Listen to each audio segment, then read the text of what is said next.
This is Boadu TV. Truth and integrity.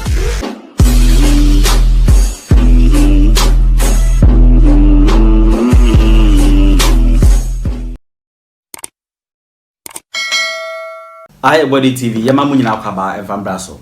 Na kwaku dewuro ne squad no, ko kanom atie jaso.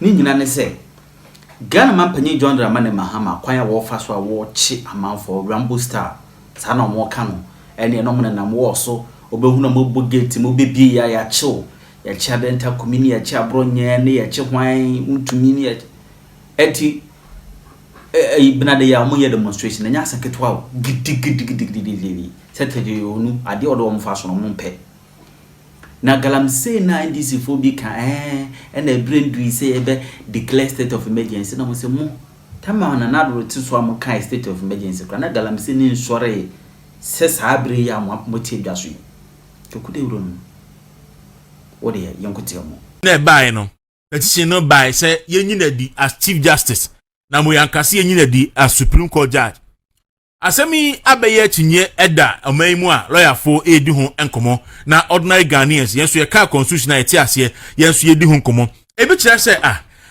ade yi ase boni bi timi meyeji wadi say chief justice dia then the same boni no anso esen yi wadi say supreme court judge. So if they been to untimi serve as a chief justice, they say for the same reason so untimi serve as a supreme court judge. Ebi so there be ade na yegina so yi na di nyina no administrative issues. Etino say onye chief justice no supreme court judge on perform sa administrative functions no enti eno nti yeyi na di enye yie ti enya no na o meye na dwuma. So ni nyina ensem a ewo ho a lawyer for edi ho komo, but the court will have the final say. Na court no so no atimi edi asem no edi asi enti ye betwen na yahwe na ibesi na watwi mu the galamsey issue eda epon so a enya asem ketwa na galamsey nsem no akwan se emakaba otu animu no na eche ne pompron otu eche so na animu no pompron ne kana kwa eden pa na anka galamsey issue yi eyoma nyina ya sede se yetimi sore prekope yensuo essay enanopay metie MP for Gomua East in the central region make us say central region on isa so mo ben akrenti na mo ben eponinti utu borehole no enchiri wom entu yusu enye yie entomu ntimi yusu borehole on potem ho ena pipe no so ayefi kwanyako headworks no so no isi omu ntimi nyusu because ene galamsey nti ya to ya close it down the treatment plant jene enya adwuma ho enti cars no eba as far as Accra ebe sensuo ha ebe tomo ewo central region and important. That is the danger ayete ho na bisa ho say any part do send a central regional betimi ato ensuo from Accra no ma yusu enti anka galamsey issue yi anka every Ghanaian concern by see abre NPP wa abemu na Akufo-Addo ede ne presidency eto line no so person ko galamsey no Yera John Dramani Mahama any NDC for exploit sa ayina sa president na Akufo-Addo editor line so no so omo divided taxes omo kwa mining areas na ma catch the miners ne say Akufo-Addo person otuma no aduane gu enti odi soldier for abegu ewura mu ha sei pampam mo so galamsey ya na adwuma amoye wo ha sei enti mo nto aba mayen na motuma yen eda mo betse akenkan aba no aya kasa dwoma ama wini no sada no amon kona munkotu and we anyama na mebo mitimpo yehu on video Oraton Obi former Minerals Commission boss and Mahama ono na na olidi attack no ene ye ne ko petroleum hub Akufo-Addo etiye na ehona isi owo ye adwuma ena kwakubu ahenom ebo ne chidom ena mo call mining areas ni nyina enti miners no and the communities no develop or time bi de ma NPP omo free ho anoma bankran na ba kavoma wonom enso demonstrate won kran say ekufo ado na ama galamsey koso na NPP for any A2 galamsey enti middle class no should see ekufo ado na ban NPP for as enemy of the state na enemy of sustainability enti omo nto aba enti omo me show video no how to open they went to the extent of bagging dirty water as a pure water now did nam kran krom Ghana for say nsu amobe no muni sa ben the cafe day no mo TV GTV so anopa bia na asensuo edisuo na say na Ghana nsu aye ena omudi aba ban mu afa de mo ba ban mu a enne efi kwame nkruma breso a ye sha ase tu galamsey wo my Ghana mu afi galamsey a yehu no yehu bida Ghana ni bia wo ofa kumase kwan so ebedi adanse Ghana ni bia wo areas aye mining ebedi adanse se afi galamsey a ekoso no yehu bida and ukọ baby to say Savannah region Mampani Mahama ono ani krom ayefa ne bole a obi anim se bole de anka galamsey inform ho so ene kohwe se de ye tu galamsey wo bole ko yape na kohwe se de black voter no ye tu galamsey de ehunu black voter no adenti a ya ban na aba NDC aban na aba enti ye betu galamsey no na ye de ase no na Mampani adarete se task force enko ye adwuma na Joseph Yami ejina kwatia ni wa issue warning to Mampani se ye koye campaign no ye kwaji sika galamsey fo ho na ya ba mo betu galamsey fo so atua enti task force no mungu no Ampani apa IGP task force na ye adwuma no make us say ye gu no IGP task force na ote ya na ye adwuma no ene task force no ye gu no yesi ye kwachi excavators hanabisu excavators 40 emu 33 eyira ye ka 7 and now make us say this year from January to June excavators are ya register with DVL nko a 6,850 excavators and na afi January ebesi June ya register with DVL so bisa say excavators ajuba ben ye dey be the biggest construction site o Ghana ne Pokuase ekwan su amasaman ekwan so but enya ade a okorum kra menye so mu use excavators 20 kra so excavators ye de den patoni nyina wo kwaye nim a ye di A2 galamsey na okuje to ablakwanom sameje mfinom ene won mu kan ekufado so ye declare state of emergency and now state of emergency super na omubu afu sa denti no abo state of emergency so nano Catholic Bishop Conference for Kratano na mu api na nsembu mpa nano organized labor amude yenti omunka yenti organized labor fonka but yati yuta fonka and na Professor Jampu violent kissa wa main no shipers authority o send the board so tenon ti se dogo bi nu abe ko sisi ade ono obenya sika e de anom e bottle water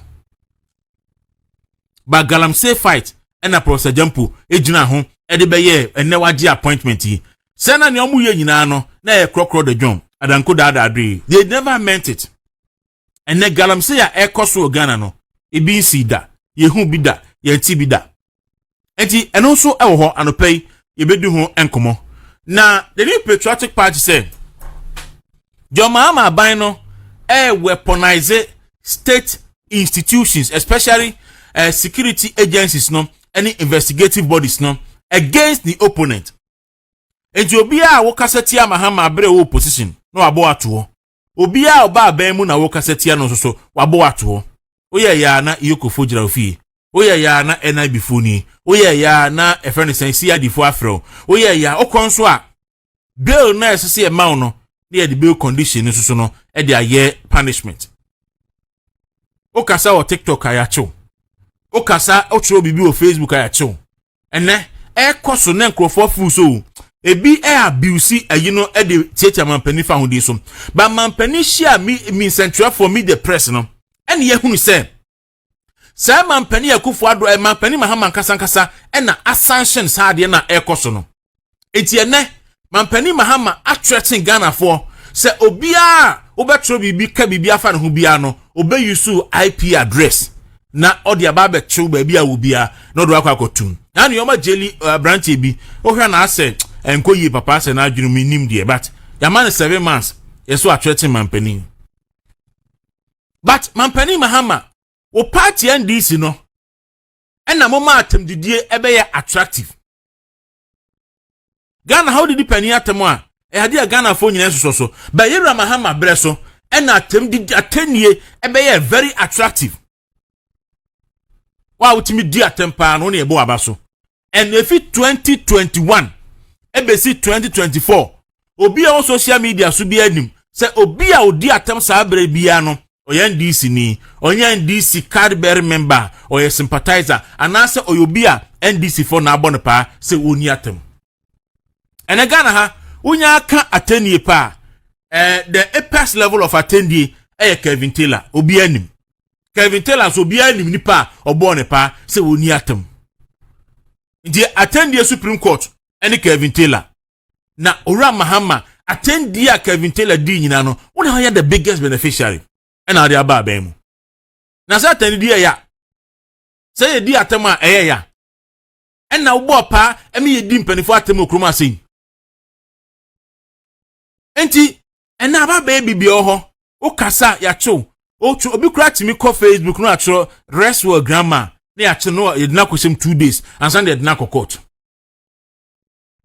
NPP for say ebnada ebei omo koye demonstration na demonstration omo kwakoye no omo say a march against state sponsored harassment and abuse of power na omo twi di waso tuni say ye nsura hunahuna demonstration ombe fia so brasport e the petition akọ police headquarters na omo the petition so akwa koma mampani nti Tuesday ebei na ebekoso ewo obrasport me pa chaw entrasen ka say yi nanabi ene efene sen Sala Mustafa na nyom asem entrasen ka say baumi asem entrasen ka say kan Japan sem enya adutwumsem ena enya bena champion sem we NPP ni a we at risk.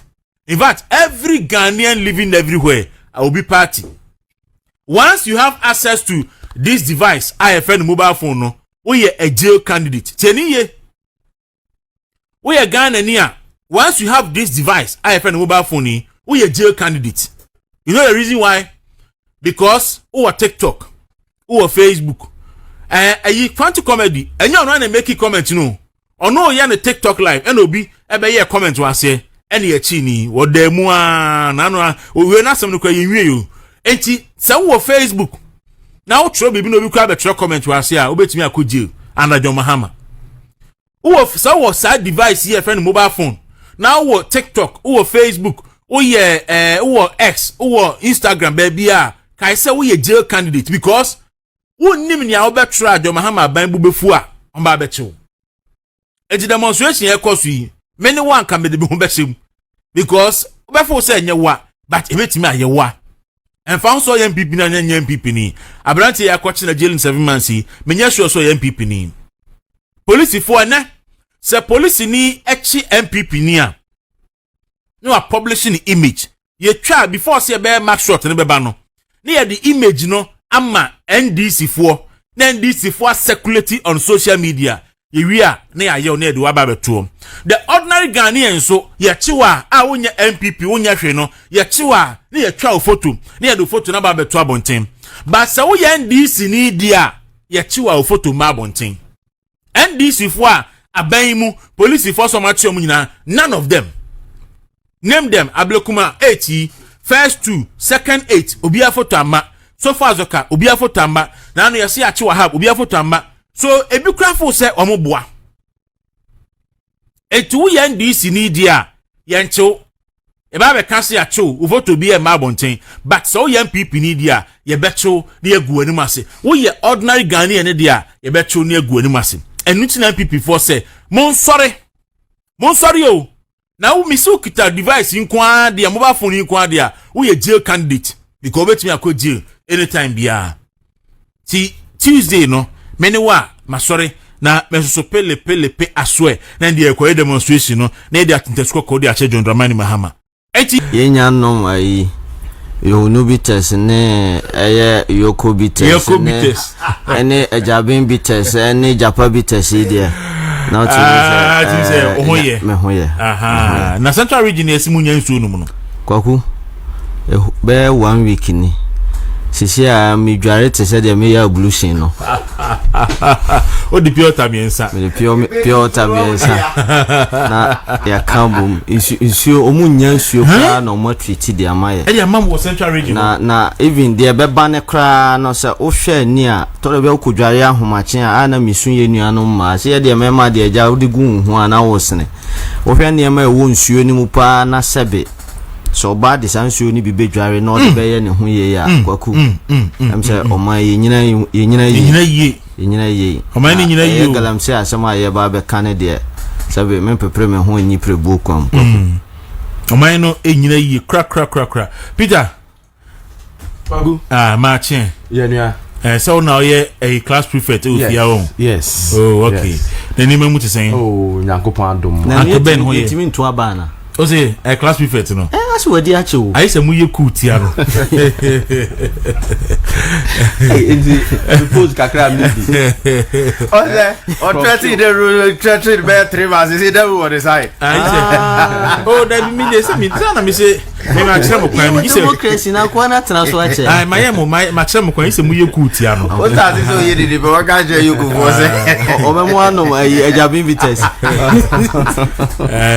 it me pose kakra mi di no am say ya problem eh man for ya o na me fa no ho adwen me fa no ho adwen and the prof you post the kitwa bi animo I see. So Peter Ankuma T4 ne ahwefo nya deputy managing editor Daily Dispatch the Bokrata no na anope no so abekansi ora Audu Mahama the custodian no so ba be kan ho na yetimi edi na the unsuccessful impact president and there's also a unsuccessful campaign manager so on eko menen na ko we on me an eko neba edu anadwo ano ohumi no kaka all right so abuja busia for ensem no de bibiri week im bibiri aba efi galamsey ensem chief justice ensem nipa bi a ese de omu fi America eba ene ensem ahodo bibiri ena aba no pay minim ba bi a ye be shase e dey free okay coca na di kan ba first yeah take a bite now me fa free ahoho na ye dey aba ha no matisi ye se omu de aban court se die no mo ye okrom ha waba obi krom ha san court ena die eyemi ngonga and I think say mitie Vladimir Enchi or see there is no international arrangement say odin crofo be krum ha ebeye for free. There is something there abino enkanche. But Oshe Ukujeto interview with Bernard Avler etre say anya nukre ni nyina ne ye ka kire na ono anka say issues na or delay with no on tiasie. But then again, ya giving some cost to say normal what running near why yetia American government sanctions any visas and semabano. He is trying to use this unwanted people na eba krumhano as a treat to get us back on track. And I feel say it's wrong. It's not right. Minority caucus on foreign affairs as soon as possible. Omunye no mumaye hu the truth in it. Say ambassador na wa ha no no mushiano no mubusano questions no money needing common who the ekoswa. I feel there is more to what Okujete is saying, because even interview no say obi na no aka say omo attorney general no ene man no man we musano no more okekan ni nsema okekan ni nsisi so as America attorney general no Okujete osuru no nti no more kan na no ye say more nya agreement ni sa no maba time so an obeko parliament. Meanwhile odi nkrofo di biaba ama second badge kra nam kwa so ba. So what is really going on? Governance ben say currently I don't really know our foreign policy. Say a ban as a country. I really don't know our foreign policy, because our foreign policy pa certain things Obama impenifo ne the people of the land, all the briefing and all the information on inti ederumeka near way na I feel say I'm so not comfortable with, and we need to find answers to. I see. So Koka Mati Koka so enka Alaji Ababe Kansa. Alaji, good morning. Morning, Dero. Bajona Bokodie. Na divine selection. Ufi abeko yibi na tuntum. Oh, many normal. Okay. Black hair me color. Oh, okay. Me here tuntum already. Now we say the money black hair me color. Yeah, no. Okay. Black. All right. Me that's Nana Boadu NPP East London Communication Officer. Osimi kanche mso chiano say Boadu any Peter ayo pem submission pa anti ote ho a ohwe obitini amobeka no pay. It's Nana Boadu. Very good morning to you. Me jiri say o ho so papa. Boadu ha na Peter so ha the unsuccessful campaign manager. Ono oba kura campaign sika no be no di ye wa sika I just campaign manager na anye na eduma I say odi campaign sika no the woman say one plenty posters in the man yeah you only have one code oh me na me campaign manager but you have for allegation ma me sure say we failure now failure that we who say what ha no maka na asem ti mo no anyi na oh that be because it will be unfair say no abeka na asem me na me hu juma oye nti me na me timaka me campaign manager there jum oye papa me see baby a me ko bia to do election no on be me campaign manager me dey no be ko do oya there pa all say election dey kwa sometimes and some I see you but so my losing here the track record and also cool beba ho oh but why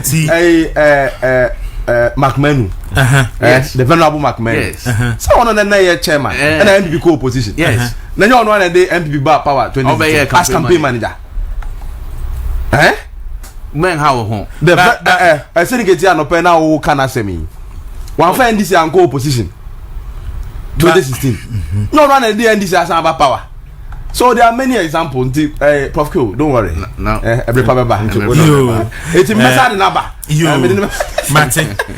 Mati say I be me campaign manager there me Jinidi. Who Jinidi oh papa. Okay, you. Mati. Yeah, that's it. It's no. As a table I want Jinidi. Oh, me campaign manager me Jinidi. Okay. Say conform ni pa boni bi na. O ma betray. Me campaign manager there. Juma boy pa. Se candidate na so Jinidi manager Gigi I mean who asem. Prof Q. Mami tiwe. Gogu. Yes. Ya den chabe ma achefo mse obia mi fiba mi amike o masungu so a mutie o ma TV ho so hwe.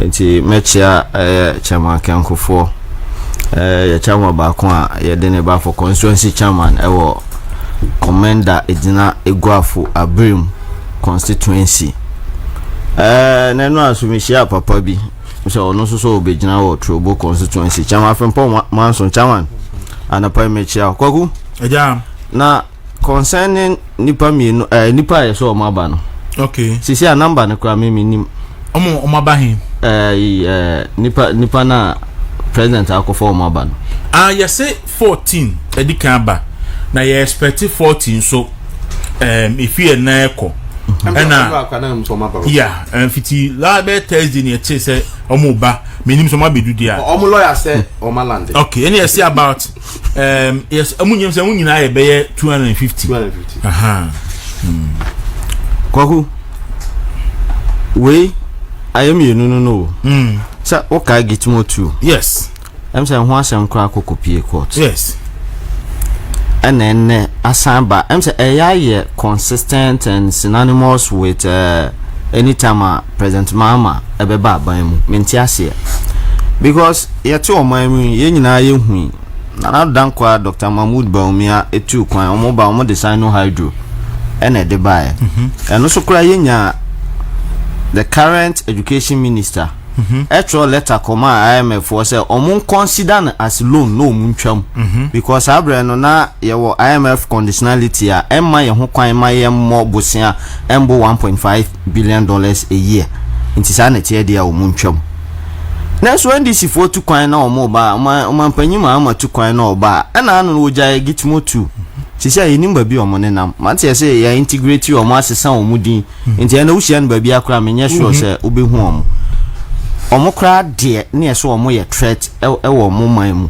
enti ye Guantanamo Bay e de free ho no yentimi nsan ko integrate omo wo omo system ni mu na no so kra na obisa ho se ba bi omo fi no se yentimi mfa omo nkonkotena ho a Ghana ha de ene ye de betimi no omo atena ye je sankofo ni tumma ni yeye afi omunya hu se kwan na beda ho no minim adodode a wo ho afi de Ghana aba bedane ba bia se obi kodi bone ana ye deport obi free America ha mom na se ye ma no so ne ye sande ne ba eye legacy a omampanyi sisi ade betimi aka se 1 and 2 legacy of person odija Ghana man eno no se nei obi nim agreement ne kra eye so opaque se ye nim de wom se ede na o man Ghana ebenya de afrim ye nim se ratification as say ekoye o parliament se yade eno so yaye eno so Ghana ni bia nim sa ade no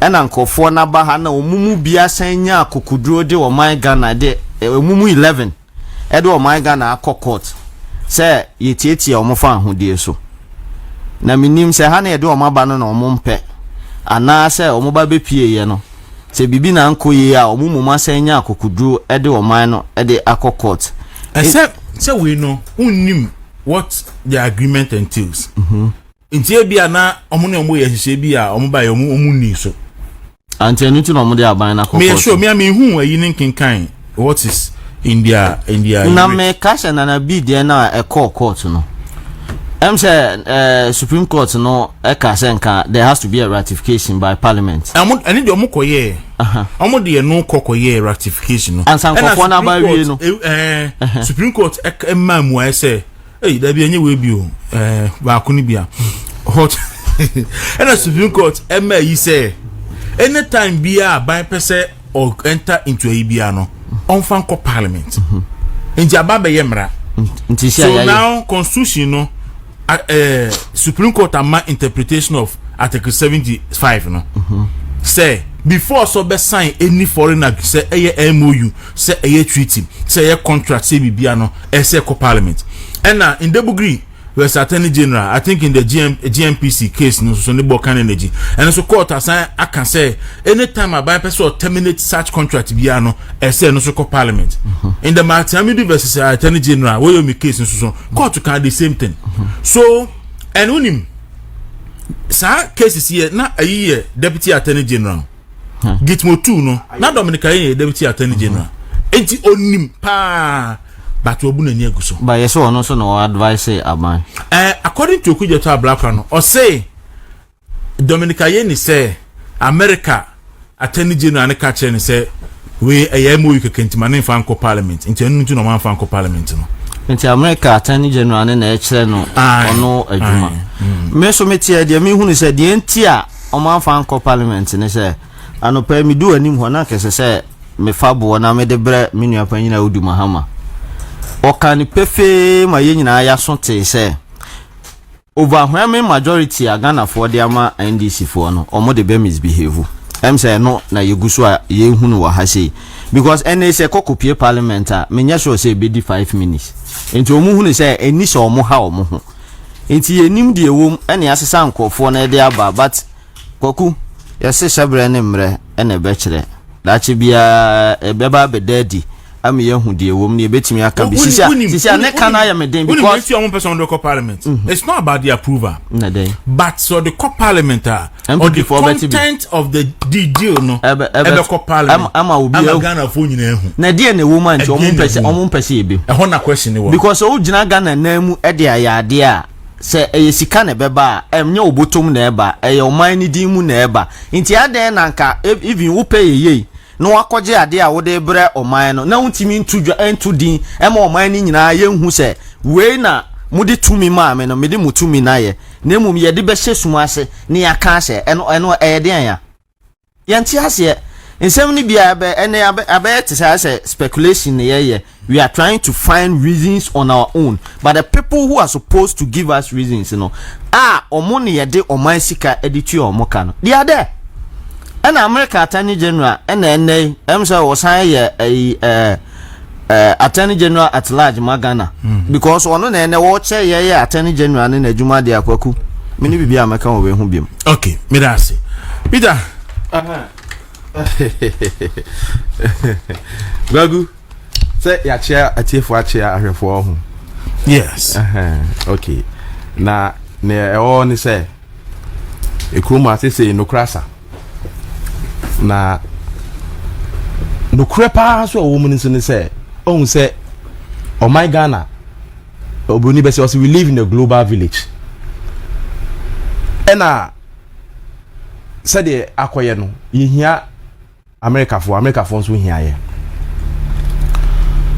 na no krenzo ne say the NDC and President Mahama some of these arrangements between Ghana and the US are politics and partisan politics pen ubeka say Ghana ha ye ne America for security arrangement omutimi kura be maye security training ebesi sometime we see some base bi kakra wa ha yetimi de ya soldier for ne security ni bi kura kwa abrochire US for training almost be ba ha exchange of a part of the global UN program and arrangement but unim say the NDC and President Mahama edi bia your politics say me kaipa say be even some job from penifo bebre ni civil society organization penifo bebre ebre ko ba say President Kufuor breso arenyo bi ba say o omba be man security ni training kakra na be hia so mbenya ba bi omo ba omo beda omo do moduane omo betena ene ade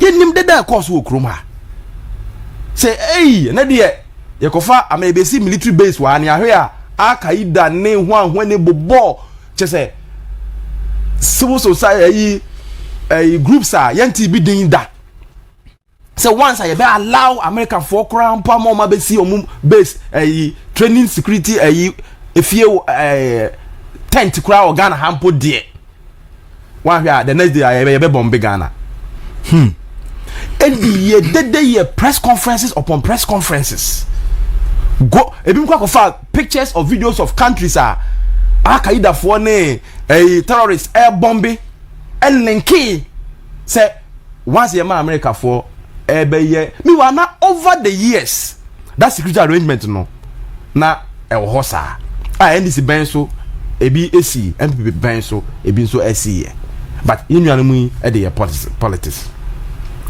di moi na ko fa sa Guantanamo Bay sa 2 years sem buy no can say what kind of 75 na clear but you see there's a problem on say what kind of 75 now say the president may alaji dey chain mama come as me announce aba may execute sa arrangement no also the parliament for resolution the 75 2 no that was the reason tia Guantanamo Bay assembly buy no o ma fa nko parliament no so ko kan case na lawyer Jeba for ne na bi mu de coin na that was the justification NDC at the time omo man into omo fan court say the kind article 75 na was in May but the Supreme Court gave a ruling say even though it is written there say the president may execute or cause to be executed treaties, agreement, or convention in the name of Ghana. Then the second one, a resolution of parliament supported by the votes of no more than 1/2 of the members of parliament. And they say once our most signing treaties and I such a whether the president may. I'm a court. Near himself Supreme Court also the interpreter of the constitution. I'm a mama the direction as to where it should go. Usha, that is the same kind of argument. And then the court Supreme Court now Supreme Court Bogu no. Almost a bio. In fact, and then quite no massa I invented something strange. Say MOU. No, MOU krona homo kano. It is written on it say treaty. Now MOU na Supreme Court ruling no.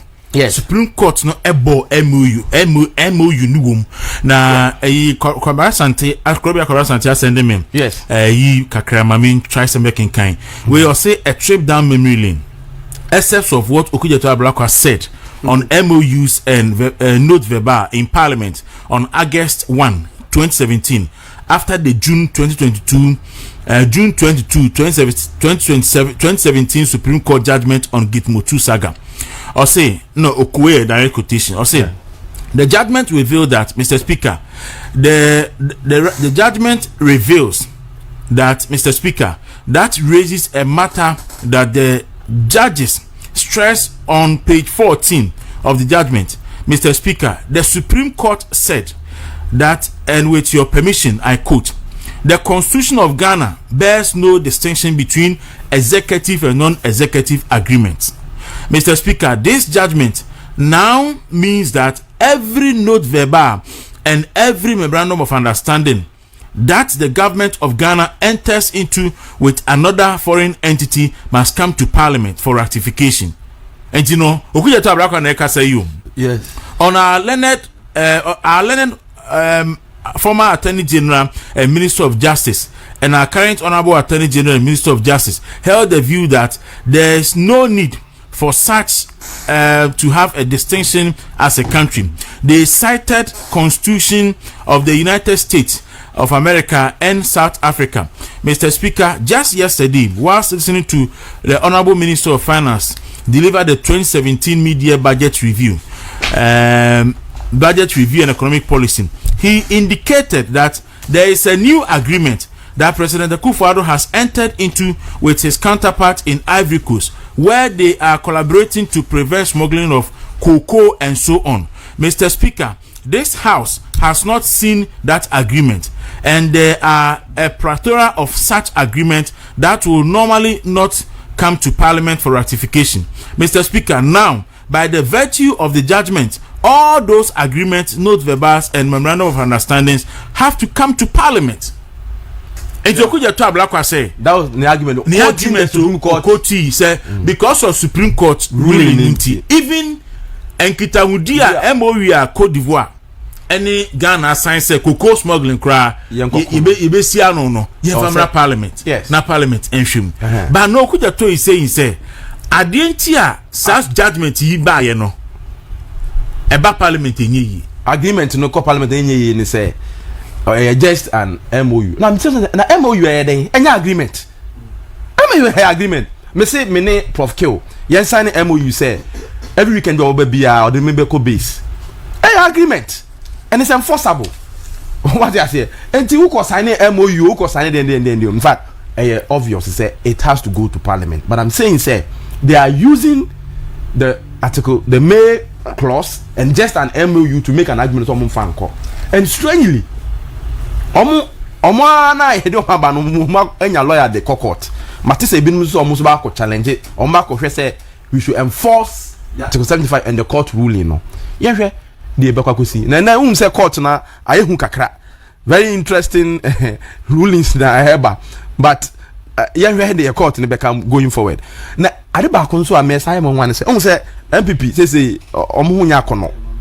Enti bibia no NPP beka Ghana for BT and I say dodo na mu bi civil society organizations ne sa religious groups ne dey obi abeti nti e mo mpa ye ne hwe say court be kire say e bia ampa omfa amra because unim e be hia say e benya full disclosure our Parliament. I didn't they say the Prof Q no mo dey call Parliament that the next day kura ombenya Mami nyakwa se ne ekosunya che president ha mu Ghana for. Oh, na me che say no baby akwa kodu no. No mo pe no mo ye o. No wo de ne open na wo ya fabra ne ihu. Ye pese ihu. Look, wo de call parliament to betimi kwara call under certificate of agency. Oba approve no any year. Na say there are many enyoma o media call parliament aye no certificate of emergency. Yes, into for we so call back dum so levy. Say ne nyina Ghana for ebe hunu bi nti. Ye mfa nko. E na de omo pe no mo ye so obi aso nko omo hwe ye okromu a ye better. All right. Alaji. Yeah. Mami tiwe into when you saying we West Africa 250 and so ba ku na egifu 2 into West Africa 250. Okay. 250 yeah. Now also more agreement now refer to it as agreement. And say number MOU. Anyway, but MOU omu quote ni na all their communication omu to say treaty. Anyway, and no crowd. O de mama miti Alaji. Mama miti Alaji. Ano pay many pay president mama or the asema bagano. Na asema or the by ni say e binimu edwane afi omu krom say omu siki asylum wo United States of America. And a Trump administration say on pe omu wo ho or the omu ko. Countries be say they will not accept them. But Ghana, yeah say oh yeah krom space wa ha. Ye beji sa West African neighbors na e de omamba. But the ye nim say whether say omo be stay or Ghana na say omo be temporarily na e de omaka omukrum. But before I get to answering that question, and now maybe some question it was I say Mami Peter say the president may or go to article 75 ne me be over the counter lawyer. And I'm me hon nchechemu it was I. The president may execute or cause to be executed treaties, agreements or conventions in the name of Ghana. That one is the discretionary part. He may say obian for sono. He may treaties are obian for sono say wonkoji way from your friend is saying US. That is a discretionary part of it. Yes. He may decide to take deportees from US and we are discretionary. But once he decides that then Article 75 2 kicks in. 1 2 years. The 2 kicks in. The 2 kicks in. Yeah. But the first part no enya no na argument. No me ba I would me so minchwa no. Unim I'm not disputing what you are saying, but because in any case the Supreme Court am a direction dada. Yes. What I say. But that is the argument out there. So when you read Article 75 now, or see main then you compulsory. That argument is a what argument? The argument is that meba that 75 because the 75 use to may no and yet no it doesn't affect it is a prelim and no and apart from that it is just an MOU. The point is that may understand of some mean in say yes. And yet America phone to me show exactly that's so the first part so who decided so NDC there's no argument about that that is what even the Supreme Court am direction on that so already it is settled through the it's settled so my koho many sa se me make just say work of social media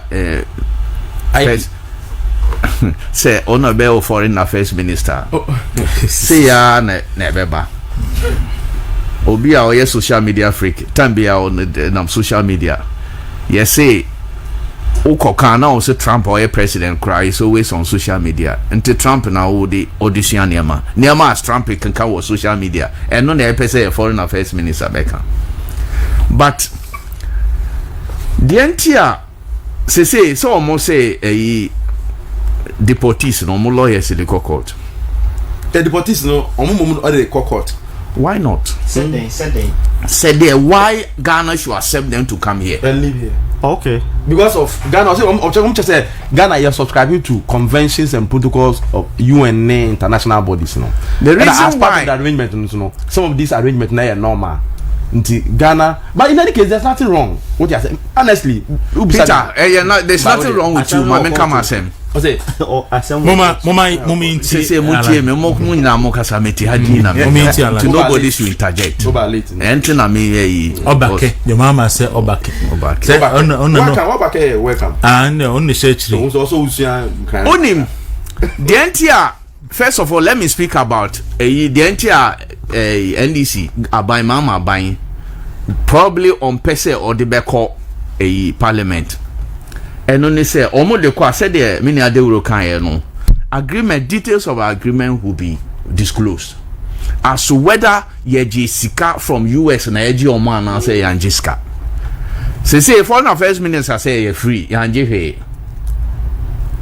But if the agreement is whether you MOU or the core parliament, the details of that agreement will be disclosed as to whether willingly nip over 200 will feed them freely, will house them in the BBR, and those details will be disclosed. They may not want to, and the entire Omo say maybe they don't want Ghanaians to see say Omokojiska. Ena omoji ekofono, especially when the foreign affairs minister say omanje he omo they are only doing humanitarian work.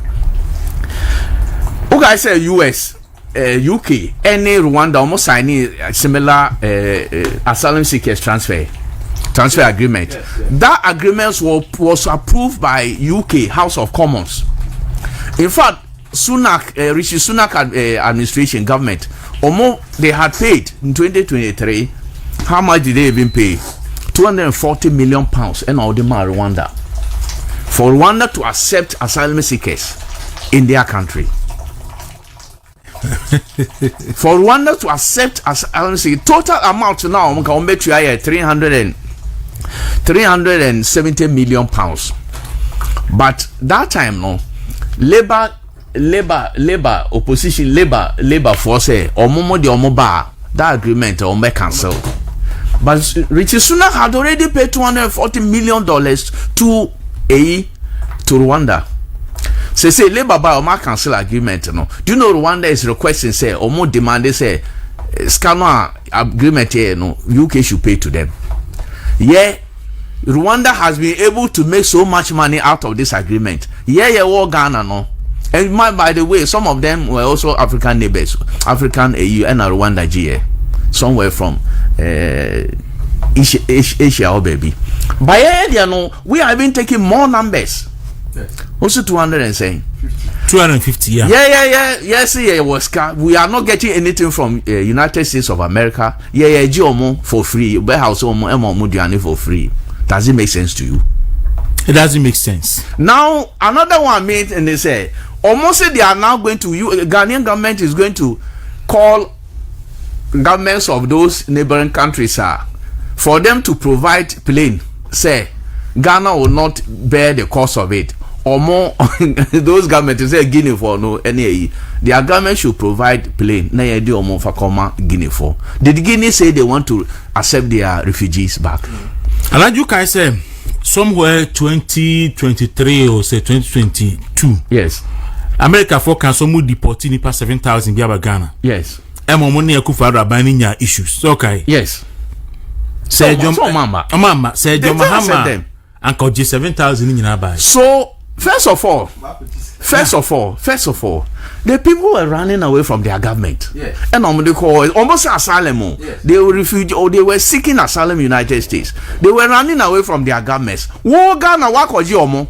Abba say you are taking them back to their government. Who gave you a? They don't want to go back, and you are taking them. Say you come on. By the way, countries now also offer almost say you want them to provide planes in India, say they will be taken back to their countries.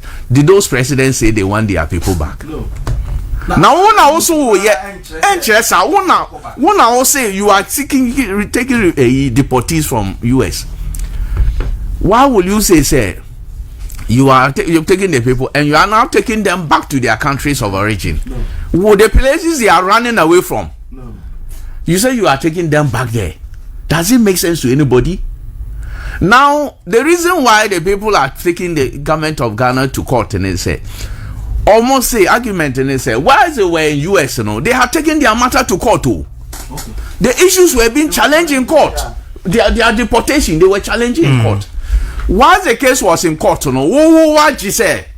Trump on for now they should bring Ghana. The people are saying that, look, if you had allowed us, we would have been battling our cases in court. It would have been for US. It would have taken some years. Why decided say oh do more Ghana? Why? Because we at least US detention more prisons better say there. And it may not be prison, say detention sentence. Maybe better. US in Frama may be better than Ghana Frama. Why were people queuing at the US embassy? Ghanaians to go to US.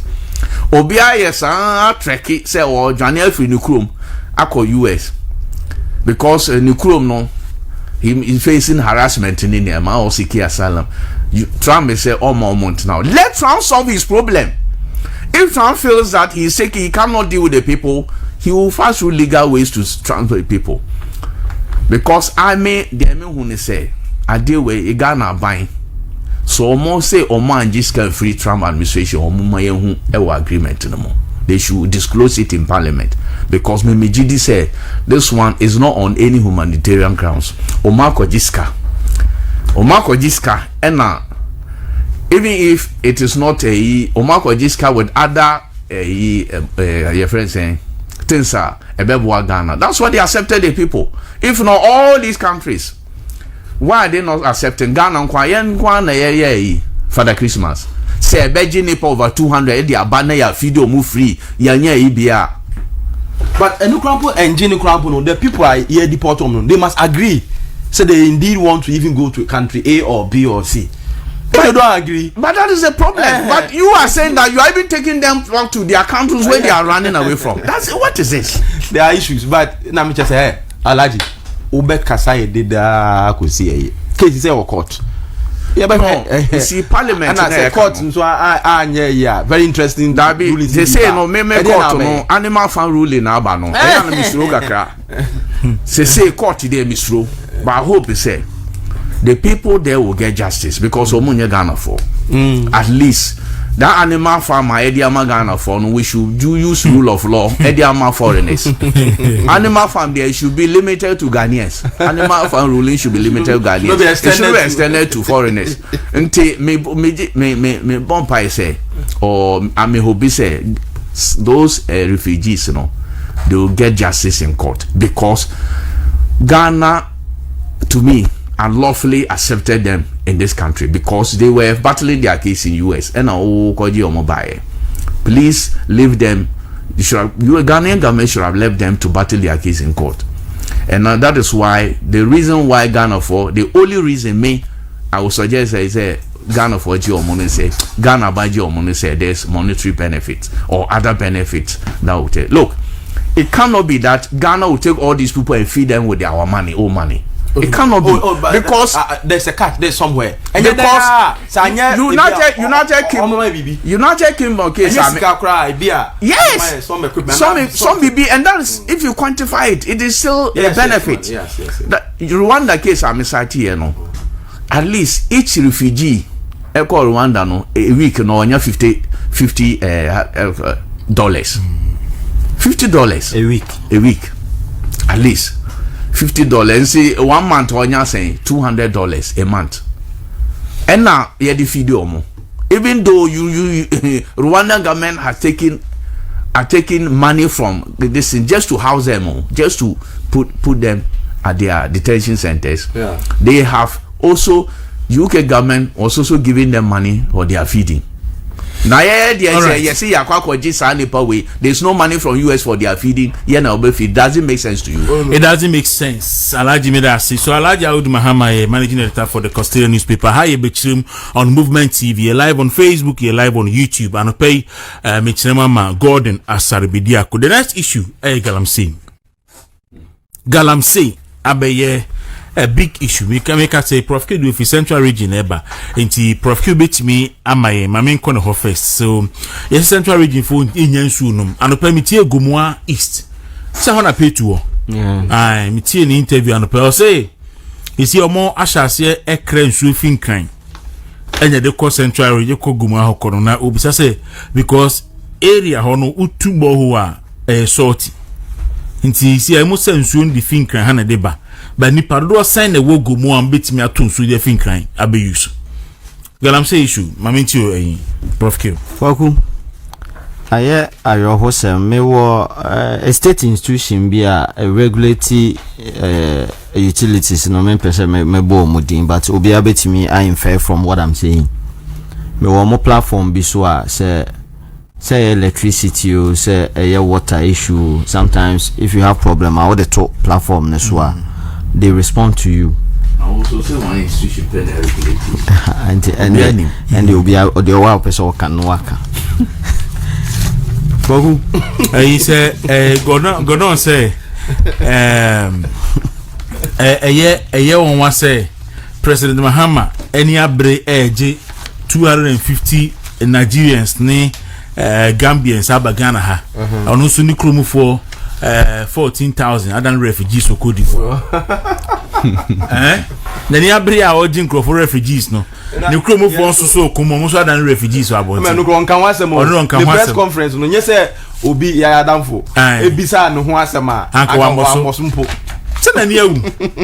na ni awu because of no the year ba omi aboko enclave nti ne ferry so ba be cancel ni kromu for so ko all right Prof Q Yenko Kwaku back to the issue no say as I was saying so unya problem say be unsuo ma ultimate the to so na be o ma respond they will talk to the institution no mama feedback say ebia a problem we na or problem we na but for now you put something on their platform aseme no mbeka kire omuni bibi o mbeka kire we are not getting water enye say bia kakra kra o ho na bia ye ration e de amaye it's only few parts be most of us esa wa occupy abobo ya na osesa kufo gallons na odigum na oboni pa ne pa na obeyi sign digu ho de man eno kra the quality of nsuo no bibi ho na Kwaku enya kwa ewiase mpanfo se yesoma se konhiama nchene koto nchene bra mfanya aduane na oba no amfa nchene ma asem bia ni ho a obeka ne de no ebe te se nchene na ewo aduane mu no so ka Sami Jamfi today Sami Jamfi is telling Ghanaians say galamsey age long activity enti omuntimi solve in 8 months omuntimi solve sa galamsey no the same central region wana mifiba no Sami Jamfi timi fi nkran ebesen kochufu pra so ekogina pra na no esansuo ni bi de kire Ghana fo nyina se yen hwe anda na Boadu se de nsuo no atimi asai e de afa today eba se yeso omon solve no enye just state of emergency nko na so omuntimi declare o se eyade o ho free tete ntinye omo ukasa what are you trying to say just enyamo na mo betimi asolve galamsey e de amaye na me kase me institution Cocoa Development Advocacy Platform ye betra koma EU for say omon sanction Ghana ban na sa sanction ne de ntia mechirem de ntia ye betra koma EU so omon sanction Ghana ban ye fra bibi cocoa traceability program alaji mi wi abetima se even in cocoa when it comes to cocoa cultivation there's something we call traceability which traces a bag of cocoa to first a farmer and uti na omo cocoa board database no the farmer must be registered on the database so a bag of cocoa must be traced to a farmer the same bag of cocoa must be traced to a farm that is geographical location the same bag of cocoa must be traced to a society and the omo traceability ni say they want to see say you are not cutting down our forest to plant the cocoa. You are not destroying the forest. Ebia unyusu mfanya galamsey ne sa nema no to plant the cocoa. You are not using child labor. Ewo saadie nim. Say when they find out say oh yes saadie na, they will ban your cocoa yen to cocoa.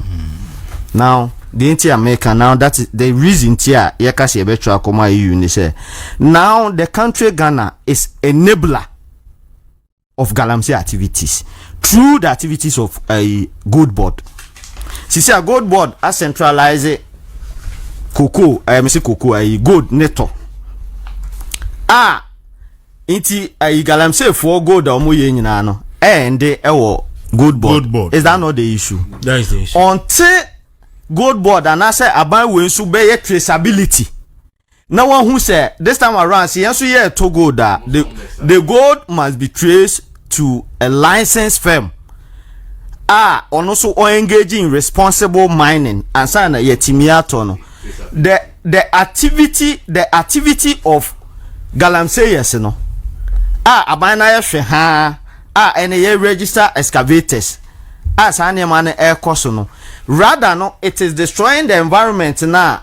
Ebe affecting cocoa farmer no not anybody be na or no would do any cocoa no near kasi enjo cocoa because you want nipa and also be spray cocoa I use also and so fiko use a blue pipe now the because in so quite munina phone munina say and also issue a woman say pipe water no pipe on water is treated into to what extent will you be able to know say the chemical components now ye the treaty insurance the bear what the fra a drone now the good cocoa ni so e be saying and also by then one who said them that is the reason why I can say any until say aban we ebe gold traceability no because I can me twa eduagu me ko twa forest agu ni ma san dua cocoa me twa dua and no yes enye na we dia me say asase ni nyina na me wi aban aba be to gold no no wasan sisi sa akuafo ne dia ene sa na che dia mampani aka say yes ebe say asase na dia stabilize ECD it latest by next week I'll summarize it latest by next week your petition be ready the comma EU say sanction bia say omodema Ghana ban no omo sha ase emfama Ghana ban because it is the state that is failing because omo ka kire say when it comes to galamsey aban no paper obetim the 1 week per and or there why are we now where we are ye ka kire say it's only 8 months and 8 months pen aban we born in hon samran if in 8 months you can be praised for doing certain things then in 8 months yetimi fa ade a ye de ahye say environment ye de ahye say protecting you can't take a decision now it's more or less like okoka what they are telling you ni say it is not in our manifesto yes that is what some people are saying say any a manifesto so what that the first 120 so what are this government not yet say they say they will ban illegal mining is there no Eka 120 days. Waka 120 apart from forest, they said they will ban illegal mining. Eka 120 days. Be deep and a manifesto no say we more. Kwaku. Another fallacy. Almost aka kire ne say NDC aban by omunyishu license. Bia. Who say under President Akufo-Addo no, they made us to believe say the issuance of license no and a man ko fogu kwaye ni ma ese kwaye no why no here license and so galamsey adeni ya illegal it is all catch me say nanado issue license into na nkofo say forest no sisi a issue license why are they destroying the environment you see omo ntiase President Akufo-Addo banning small scale mining and galamsey for about a year and a half yes enti oya say obe regulate sector no yes say obia opeso ye mining bia no for application bra yes and then the mass habre no o issue application bebre with the intention say mo come ho bom na mo form organizations near register mo na mo be kwa koye responsible mining yes and that what was it and someone akwaji say okay when the illegal mining no kwaji license wa ban ho asa galamsey there or the license here there it is say say na mu issue license and here we are supposed to see say galamsey then perform because aban my license and yes environmental say na kaban agent license ne man and can say hu say nsuo na ni ate but eno che say tama na omo kasa asem no na enye no kre again we are no ma cite Professor Frimpong Boateng report Eka ya koko kan se be nanado fie wo chebi kura ye tu galamsey ye koko da di se enye no kra ema NDC Ashanti regional chairman then say Kwame Zu se hwan so Kwame Zu ye regional secretary ekoko ka se kwaku emi du kura se me de manu be kasa se we se se nye NDC aban ne ba ya ankache before the enem one enum suo ema ye frɛ no ene ye hwɛ ade ya si amanfi east DC ene NDC fo ne sa water gas fo no di ajemu antokwa popopopo ena mo ko ntokwa enkwatiri sa chebi water project na make say yatum because insu ebemu no say plant no nti sa insu no mo kan say enye jo mama ankache before no munsu no yatum kwaku President Mama is captured on a video or sanka say the nanado kwan ya offer so fight galamsey no that's not the way to go say odi soldier for chichen for no na ban so oye bi anyeye this week medimani ehun video a yesese excavators those days no mo catch say nyansa nim ada na wo excavator wo hye no enso ene aban na kasa chebi ya ye kan ya MC ene ne task force e kan kofo su gidi ade na atade aye fin se galamsey atade kwa encho na nya sa ade no na omo ka che ye se odi soldier for be kan kofo so ache wa mo na apam omo afi galamsey site no nya san nim no nti ade na ene ye san kwa ye nim a ye kopam nkofo a eno so ye di soldier for gidi kwaku ene Ghana ni bia ahu se the NDC has no intention so mbe fight galamsey eyom nkofo na omo ye and back to the normal case na na do crowd is infan so omo obi license square na nipa no wabu condition e dia ma no so no why galamsey a wo de also win issue license there. These people are mining with blatant disregard to our mining laws. And almost say quiet and everybody be a baby. Where they densu aye. All right. Where they densu aye. Me wo baby wo takra dia me kokota na nsu no mine te say ai inzulenzu no o masisi sa asset ni bi wo so. One time me ko ho na mfi sha mayira. Adina aye ko ana mi bi so omo won say da asema omo say dia aba be wie no the same activities of galamsey no. Inti ene de ye nyina ye be stress aban no on kire ni position pa nse e de no mu betimi aye because sa omo shift position say ade na che e wo hodadada say yanka say yanka no ba bia say ye ba ye be declare state of emergency na wo ba wo declare state of emergency no ene nsuo no ase chen say the first na wo ho no inti say sabre no na ehia state of emergency a ene this time around there ehia state of shoot to k me da say so Prof Q ena mate nkan ma min call Peter ho Peter galamsey galamsey kwagu no credit say galamsey national issue because we share the effects and damage cause to your answers in you can't quantify it. The Kebe here say nyina beka bom, whether opposition or in government or civil society organization or media there will be nyina nanka ya fight. But unim adeba konso say no kre say galamsey nya enne na ba o mahimu.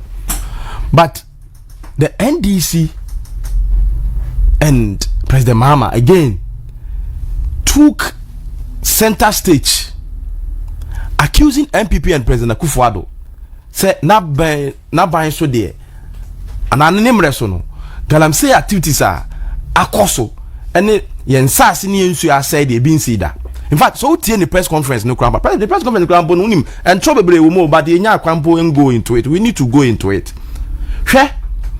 Or kasa or say the galamsey activities in the last 8 months. Like you tell. Like just the last 8 months galamsey across the bin see that. But ya be ready waha. Ono ne breso task force or form ya anko siaga. Any it got a point. Mahama Ayariga got fed up say be kra yen tingum statement ni obi anko to be because omangu say baby minerals will be no people will do galamsey. They were fed up. The task force of force who tie no no before elections cast out so soldier for galamsey no it doesn't make sense. Ya be kan no so what happen na ukwachi galamsey campaign na nkase no wan na no de obakra obeja galamsey fo ya che omu nyina okay make up and that's how galamsey for no je omu no campaign no omu way you see arresting the campaigns and now say arrest omu galamsey site you see area say so them tro ene aye adwuma ene na abu abo nyina ene nyina ye bre no ebio omu je they benefited from the galamsey activity a politics no de ye no to the sense of boas kwado omko catch am for say omu buy ade chin omko site yeah na obeka ya kunipa nipa ko wuye efo ewie kra mpa omu say anglo go for kwa na nsa nko sie omu nko hwe ko hwe omu prepra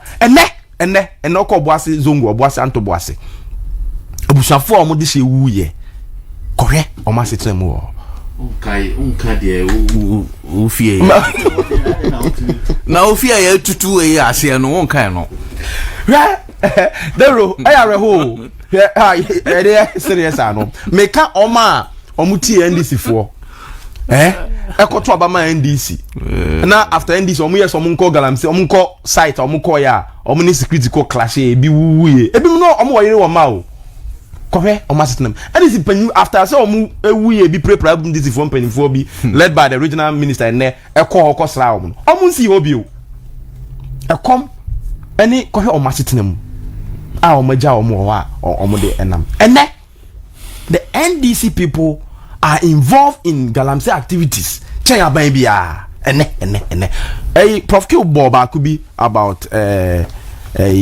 Amenfi East MC any ne MP e dia boss wo galamsey enten de menko ho unim say uko awim the traditional authorities ayinfo na wo kro ni mu no hard course to accuse the omu MP so ye galamsey oma frena onko omo yes omo betro akoma the IGP any Catholic Bishops Conference so almost omo intervene no many MP nin kasa no nya galamsey activities e wo ho the traditional authorities so omo yeah person of the statement no wa hwe uko baby esi baby the aboso Prof Q ne be hu aboso fantastic hwe onso galamsey activity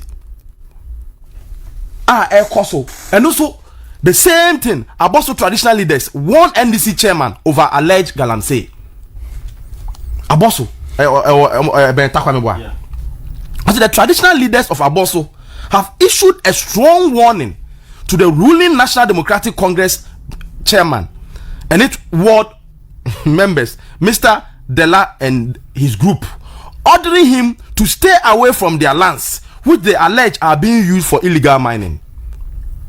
In a press statement signed by Nana Kwesi Appiah II, the chief of Aboso, hold press conference no. On Monday, August 18, 2025, that is last month, condemned Mr. Dela's recent comments and openly criticized their effort to clear illegal miners from the area. The chiefs had recently mobilized resources to support government effort to eliminate illegal mining, an initiative that received public praise. However, Mr. Dela reportedly dismissed the exercise, claiming that the lands minister is his ally and that government officials will not allow the chiefs to block illegal mining within the area. Or the minister crack on. Or the watching minister crab account. If you got a minister crab in him home, what? I don't know. Unimsa Abanwe, the Attorney General and as the Minister of Justice, Yadamfo, Boadu best friend, Dr. Dominic Ayeni, had calls to write to the Yoko say onhwehwe omo national organizer any omo first vice chairperson I'm so second ana okay omo ni first second third but vice chairperson say omanya credible report more statement no ha tio also omanya credible report say these two men are involved in galamsey activities nti enhwe omumu na or action enteki but ene up to now what is a report omachi ompa momo even bail condition grandpa from bomo 50 pesos. They've not even been invited in let alone to even take the almost statement na correct say no kra na say enya no kre sa national organizer ya na kujina Eastern region say young group galamsey task force na omko jijiska from the galamseyers. Oh say IGP there na Russell say na eye adwuma no en mom na omai dey omagu no na mom party for ne there na several purpose in there and the homu no.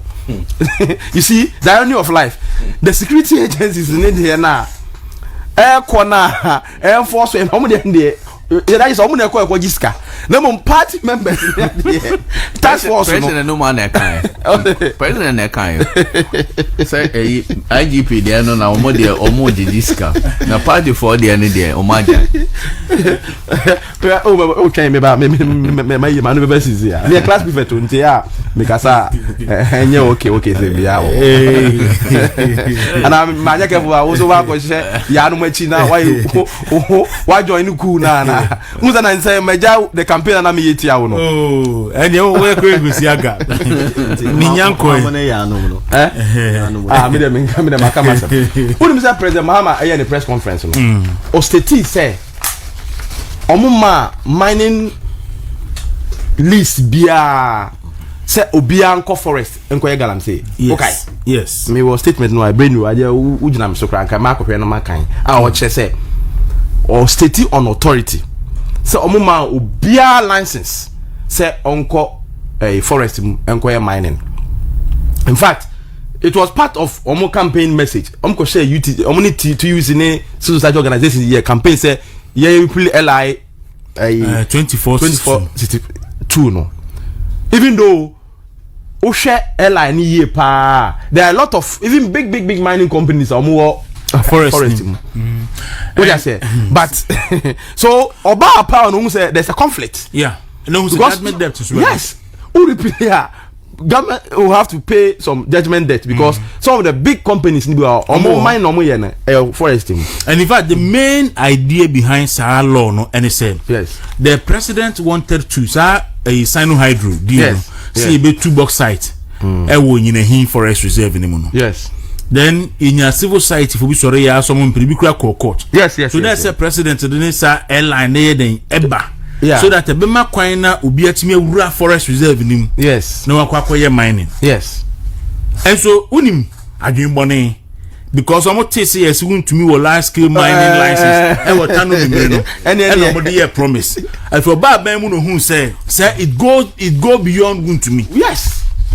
In fact big companies dey say baby omo mine forest. So repeal you have to find a way to compensate them. No money na free. No money na free. With the investment, the kind of investment. Anything omo say they will do an amendment. Amendment of what? They say almost repeat. Okay, you ha say say give time a time and I'm they can't do a statement but na me we. Me say President Mahama say omo man licenses bia say obi anko forest. Me wo Forestry Commission headquarters letter B signed by omo chief executive. Outrono May 16th 2025 but May 16th 2025 nanye NDC na wa ba ma NDC Jomama Acting Executive Director Forest Service Division DSA TO approval for issuance of entry permit for exploration in bracket pre-mining operations. Approval for issuance of entry permit for exploration in bracket pre-mining operations. T application the title application for forestry entry permit for mining KJRC Forest Reserve Brim North District Eastern Region.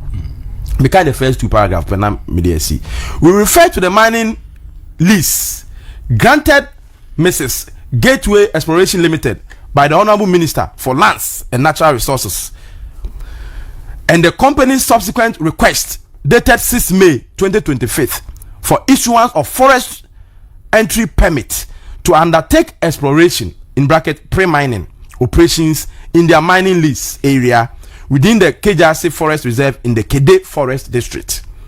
Following the review of application, TO, approval is hereby granted for the issuance of a forestry entry permit to enable the company to proceed with the said mining exploration activities, subject to strict adherence to the following conditions and all listed conditions. Nina, but we are there. Obi say oyiwa. Hwe na nya mining kwa na omobaye omaya e de ho asema ba o. Unim say the lands minister madam Fupa ye ne PNT I'm in a difficulty, but the truth must be told. Me na marane ne by no or man different be. Hwe 27 June 2025. 25. Okay, 2025. Say ni ha Montessori akwa no why short say at least if nothing at all more LA near no so I been the same Montessori for now. God ni tools are no yeah say now wa choko say no ni amame ye ni kakra. 27 June 2025. The Chief Executive Officer, Forestry Commission Accra, dear sir, directive to suspend and revoke all timber utilization contracts TUC allocations in globally significant biodiversity areas GSBAs TIO Kwaku. It has come to the notice of this ministry that letters are being issued to some timber companies to pay timber right fees for timber utilization contracts allocated with globally significant biodiversity areas. In view of the above, I write to formally direct with immediate effect the suspension and revocation of all timber utilization contracts TUCs that have been granted within the globally significant biodiversity areas across the country until further notice. Those areas, you know. I won't say forest no describing the sano. Hey, baby, species of and more be and a plant to be but in simple terms, no go area. A hot penny be yes in Riabi. Oh, listen, no go area. Ghana war. And Sasa will be a crack ho. Still, license. Accordingly, you are immediately suspended, or you are immediately suspend all activities and operations in classified GSBAs under existing TUC allocations. TO revoke all TUCs granted within the GSBAs with immediate effect. TO submit a comprehensive report to my office within 7 working days confirming full compliance with this directive.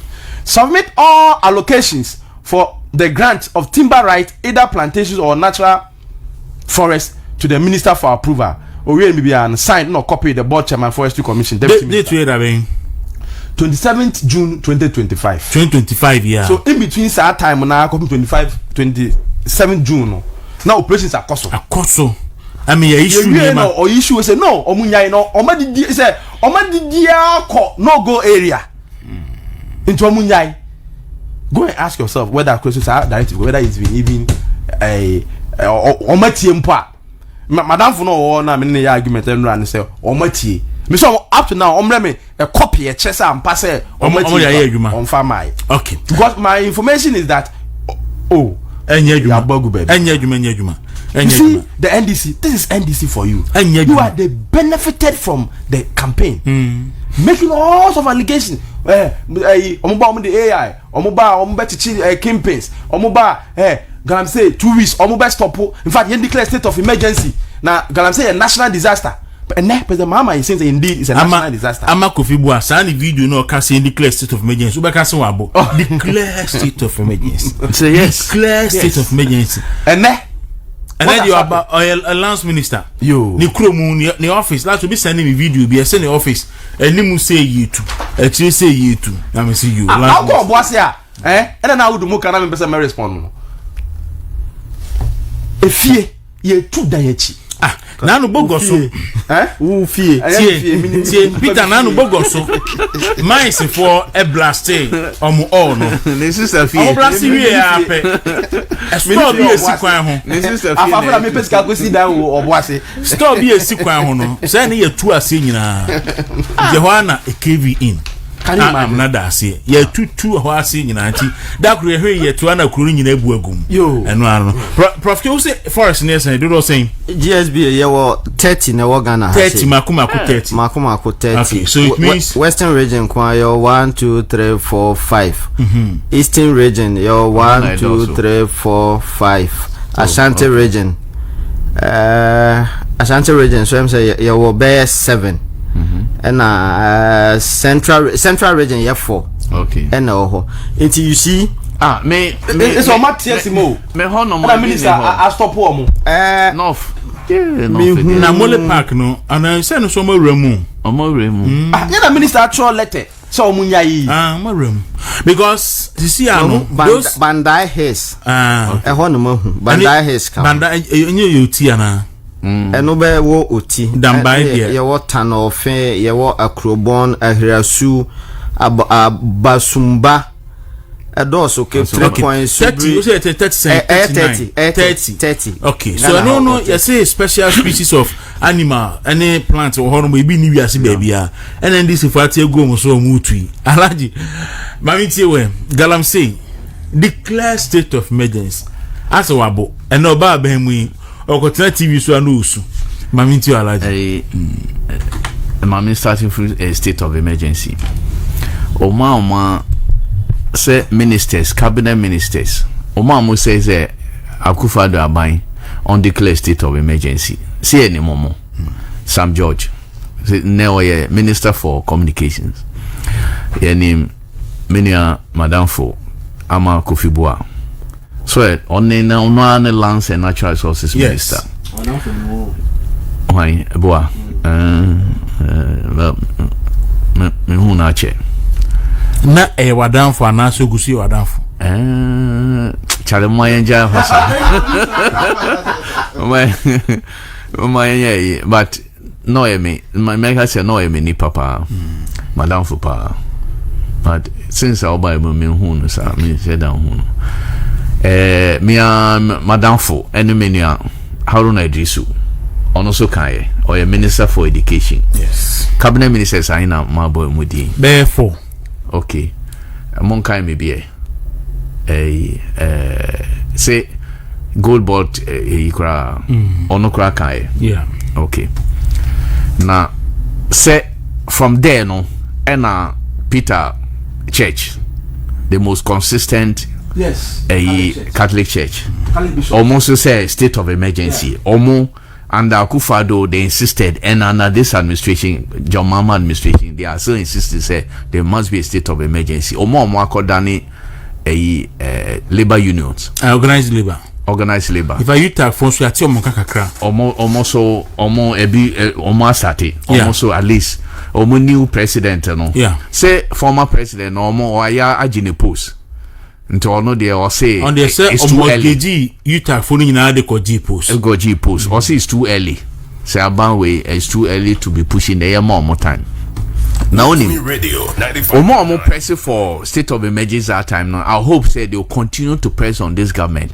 oman kasa and this one kasa say they said it was good at the time almost say state of emergency was needed so time na galamsey issues and Drew's level say it was not as worse as ene alaji sa papa ogusu abemu ana Clifford Brima Ghana Water Company ogusu oppose I'm not that when said before election galamsey ono na the problem on the true crack biba bonti say stability level is so high because of galamsey and the man aja kokomemle BBC for so muna ena o se ko BBC ena pejemu ono dachi asementi mami ye look into omo I know why I like that asementi. Oh, the manager, yeah, Adi, me osi that chasema etwumo e because when about in the past also manager is forcing. Manager is forcing because Adi amfofaje otonyombi osi otu edruboni a ebeka wan kasawa no. Sometimes I know na happy but me say dachi yebeka ho asem ntomo a omo say yen declare state of emergency no they should continue.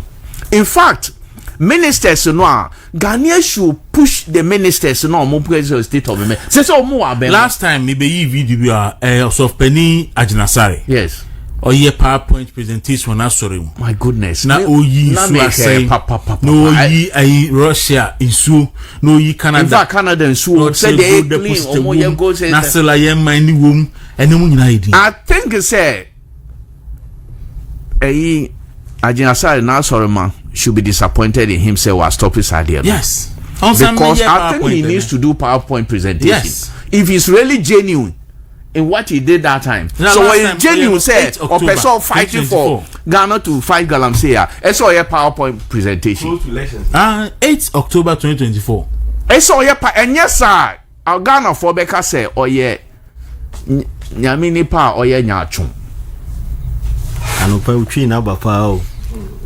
We yi twi akese pa. Oya ope nambi na meto ba kwa. Oh, one yes PowerPoint presentation I want to sorry because galamsey has become worse. Now then galamsey becoming worse. Me say many opinion your mama buy measure be na or take here different from the na Akufo-Addo here measure be Nothing.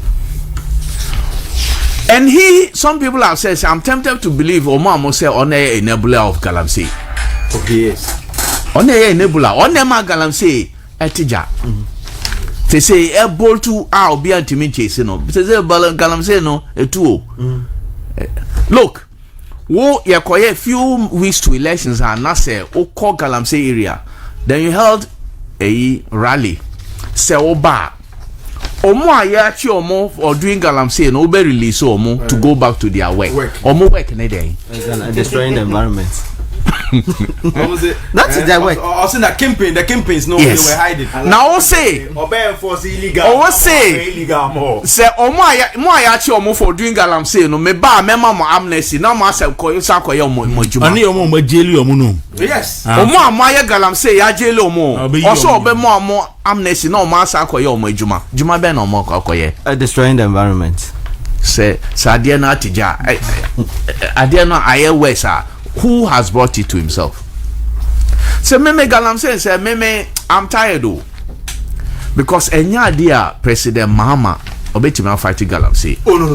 What is within NDC? There nim within NDC nema no. Oh kasa. His people are involved. Look at the chiefs. When you talk to NDC people, big guys or more no, almost say fight way. When you say win MP no. Yes. He tried na him for the try na suwie no. Omaye no vice chairman Defense and Interior Committee of Parliament. Ntoba da kwete. Omaye no vice chairman Defense and Interior Committee of Police Parliament. bear na say So be na bet him. because you will be invited to his committee. Now beside your Mahama or say akonta mine the docket na ready. Na nia ewo animu no akonta mine na from 2022 onye mining da. Any win MP and Krumu for trainers. Any Yoko there yarfe wo national organizer who organize omonkoye your people are involved. And you say or refer mu wi no. And Sam George e threaten the war akwatia. Say on this banning IGP task force. No my on this banning here. And task force be anya adwuma. ya mean a contract. Na make no. Yes, I'm George. Oh sorry, me can Sam George. Yami. So. Oh, but this banning IGP there na oja NDC for there. And some what do you expect? I'm some from I'm there near La Sulela. Na is Nemo 9 months. 9 months. 9 months. 9 months na say gold board donate 5 pickups and 5 million more. So many day. So omo fan fight it. No we are wasan to good. On be chairman for Anambra. na gold no I can no the encha me say me na pin John mama no galamsey pa the want me fight ni say only say in the press conference media encounter ye besano ye nia Kojo Jansen besano say gold no auto no we have exported yes gold revenue is over $6 billion omo buy yeah na gold no ye to is it from legal mining or illegal mining na Edrus a level no only me answer on my or say whether it's from small scale is for legal mining and illegal mining scan e Ghana nti it doesn't matter it assassin na say whether it's illegal any and legal at least scan Ghana for ya to gold board at Ghana scan or Ghana na utie me bishops in so yes on the statement no so can be say it looks almost share no yes so much share pay me na ni nyina no or prioritize sika na fighting over the almost statement didn't na me say statement under him no yeah Catholic Church me to moso anama in fact coca they on TV apart say they on new can the Catholic Church has been the most consistent in calling for a when I called on them they responded. Wow. You see there's no way me galamsey there it will be very difficult for Mahama administration be fighting because one of course for us to attempt they will fight him. Yes. And they are indeed fighting him. Omuka guy man one is on bandit IGP there on bandit. Dunkwa. Constituency chairman o man stop security for mobile so mobile Ghana for we should brace for the West. Okay. Alhaji Medasin. Alhaji Awudu Mahama, managing editor, custodian newspaper. Alhaji na ofreme no. The only thing na GTech or Nisa authority wo. Sanka. Religious affairs. O se mi nim. Also call make a breakman. Say Nyankopon Mecca no is one of the 5 pillars of Islam. Na no Nyankopon because on him say enyo bia na e to me was so me at least do it once in your lifetime. But unim this time grano or say me no me JP ne ka ho. Yes, because unse me ne Wilber force ne moko there you can be called. I'm entitled. You are entitled to certificate say make me JP Israel in addition to my name. JP no yeah omo to bomb no o to ba JP ni there Jerusalem pilgrimage. We also. Coca.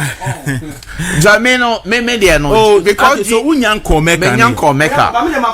Alaji send the watch it. Match but fameko no ni ho. Okay. Say mo yin say ubetimi a. Nti say me kasa still say Alaji send the watch it. Ade ni say ade but Alaji nya na dwene wo na Alaji so be kwa Alaji ubetimi unim Peter Nyankopon maye na say de baye na say obetimi sponsor ana me appeal I will sponsor you me appeal na so obetimi sponsor me akọ it's also allowed. Yes, the office. Exactly. It's also allowed. Say, obi bet me sponsor me not say I will pay. May appeal. But what na say no. When you tina for the moon sebono. Me da sinti. I dare say me the befa you will feel the case so. Appeal say the ebano so the time is due. The obeti ma sponsor me ama wakweju Alaji Preko na say the prime sponsor. Yo ade akoka ade ye me na no ha ni bi na odi e na wo Peter Pacho three sign because yes and obi beju say wo betima yampa nano unim nano mi phone ha me na me say obi me che me phone mama obi so the phone ba enemy no so my phone the Peter say or to Switzerland or ba or the phone be ma o ma me twa phone no kire o still now the radio so cast a phone no pa kon se o as a branch no need jide o mi when you chere na phone na ba bia adwane afa Switzerland na phone na Switzerland phone and the DHL yes and the DHL koka mama nka the phone ibo alaji mpacho phone na ka onim koka ti alaji 36k o koka ti asema ye kan alaji say ordinary pillar tudwa yes until say Peter na de beba no me kan wo ha no bi adwan ne say obebua no say na me ka cho no say wo the phone na breme e na me sati ya say me pe phone dey na waka say I'm not doing right but dey wo twa nka agua wo nsi dan yes dey me kan say obi beju say ampara Peter obeye nti Peter mo block me say metua bi o say so kwa nshira bi ba me wan kasa e bi dey masa okay wo wa bi ni say metua ni nyina yes ti na me say ma obi a obetimi ayama me ne ye bajo metua bi alaji kwa nshira bi ba me alaji senior Peter ni ku ka ye no ye wi a betua me bi no ma 1000 guy only make a ska yeah ma 1000 yeah me na go do 1000 na 1000 so media e bia me dey call base I go didi no me ayo for alaji Mr. Udu Mahama ni Peter ni you know mami koka ho na minti on koka on galamsey issues I think it's barely oyo bi na hia asem otu abonti amunya so na mo ma nya butre me shaw anyunyam sometimes yen crofo na ewo abrochi no kasa obeye bibia elections eba obeba Ghana ode wa de ebebrew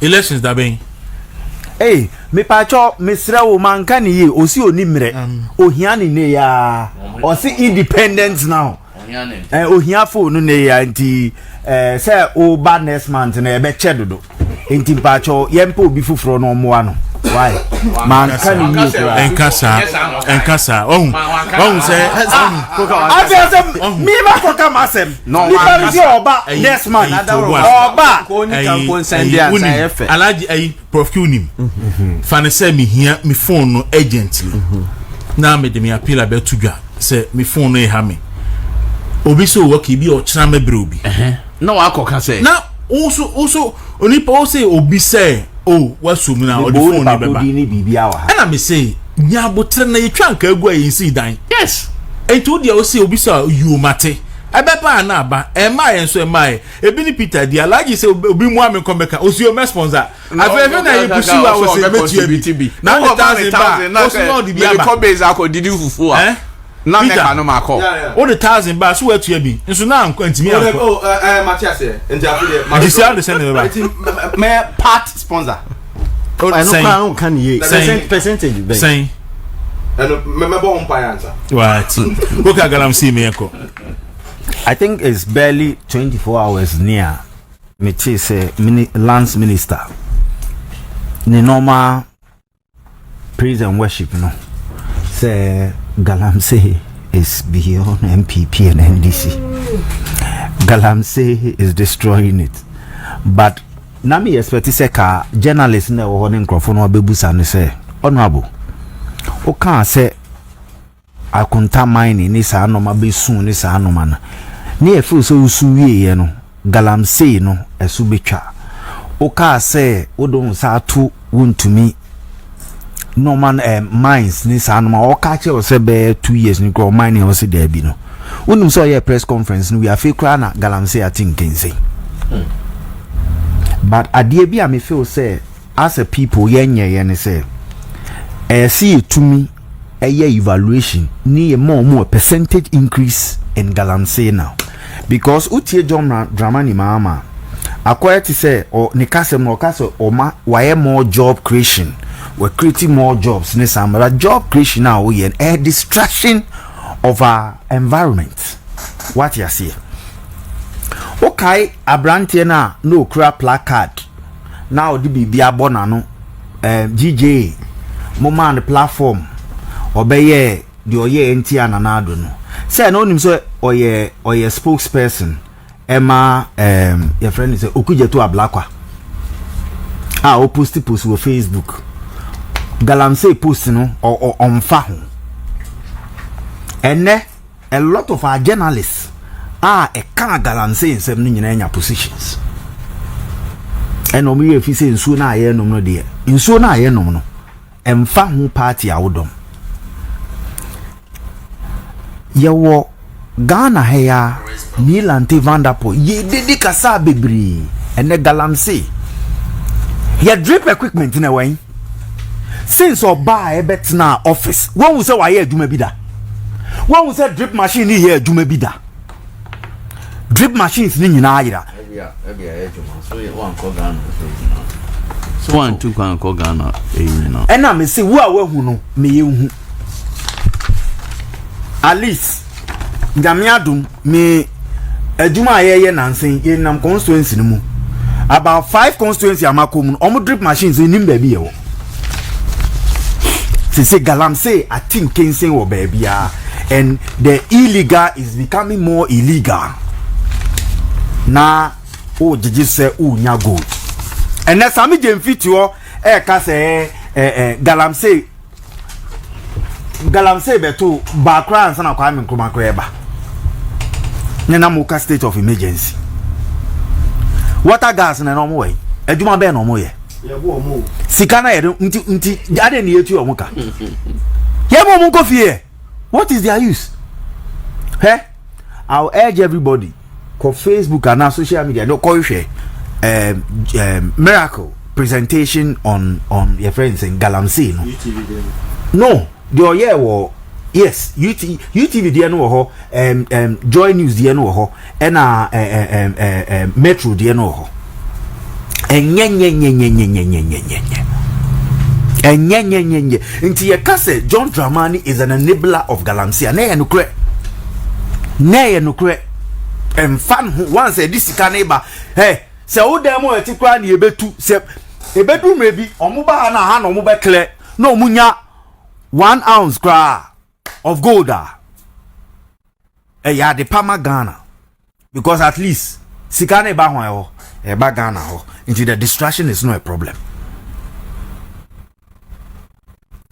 Zadu baby a chado anansen na wo kan illegal no maybe e koso one filling stations yi na nim sesi ya no baby a current vice president ti otania filling station a yesi e wo high tension so high tension no asipe ni yesi filling station no jenana echipe transformer kese pesi wo ni nchempe na filling station si a disaster isi wo etwen yo unim se sa oni pakwa we si filling station no for 8 years ni we push ya ma ne permit NDC ba bem wo ye we filling station a disaster chado for na ete kwan ho no omofo so manya filling station but a big disaster esi ho schools e wo ho ena sa enclave no mu e ho na majority of these a high profile politicians ete na say illegal no man kwa na ekos what is happening and a gold board amesika amakas ama party faithful enye bone bankrofo no din aduma no mde koye it is just empowering the illegal people in galamsey Peter Naimos on Naimos mo ye hwan Naimos say anti galamsey anti galamsey task force hwan na form me aban president mama ba omuchiri enti ade na enne emu ye din na ye start kasa de odi soldier for work ade na odi soldier for work say soldier for they are part of Naimos ana oh there no some say no they call ye nanse ano they are part we dey call we nya ye say from lance minister ma ye call yes our operation opa yenye head count galamsey for na kwhwe mpanifo e di achi any party omuwo we have is a campaign time Obin any Kofi Tony Obin ni Baku Kwaku Bwan owan Jana mko ka che ngrofo you see a man with ambassadorial position o se bibi Kwaku Bwan you see a man bibi communication one of these embassies oh tukwan ana wa ha no your man position be or that one of the Kwaku Bwan Kwaku Bwan okay communication I think so You are saying A. Omo buaye. My younger brother mate was Kevas. Omo buaye ko jina mu ka say hey. Onso mo ji mo adwuma, omo say mo adwuma. Mo ti se ya wi ni pe, mo nko back. Enyo de kan sa asem no. John Dramani aka etu aka che san nkofo so mo nko back nko kan che nkofo nse man kan yi kra. Sa asem no mo kan man kan yi kra. No so no aka.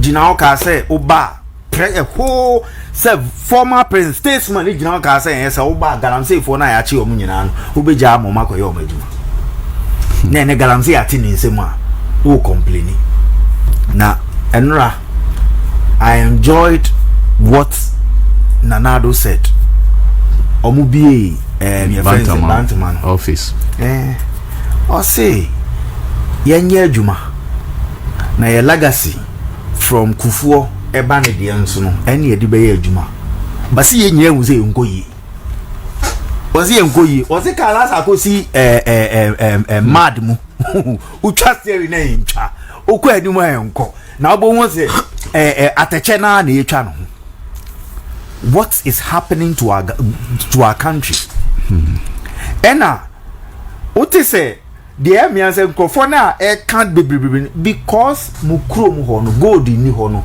enu nti na asese be galamsey na enruhu bakampono empono mi ehu bi empono omo mbe no mbe ka kiro sun winning any stone sa marbles na edisi down okoho a eye dangerous enu na edi sa sea defense no man ba no na chese be bia keke pese se bibia aden na president see declare state of emergency various places na galam and you say the whole country various places na osha o revenues ebe how revenues and go borders or struggle. Dr. Mahmoud Bawumia can say obe use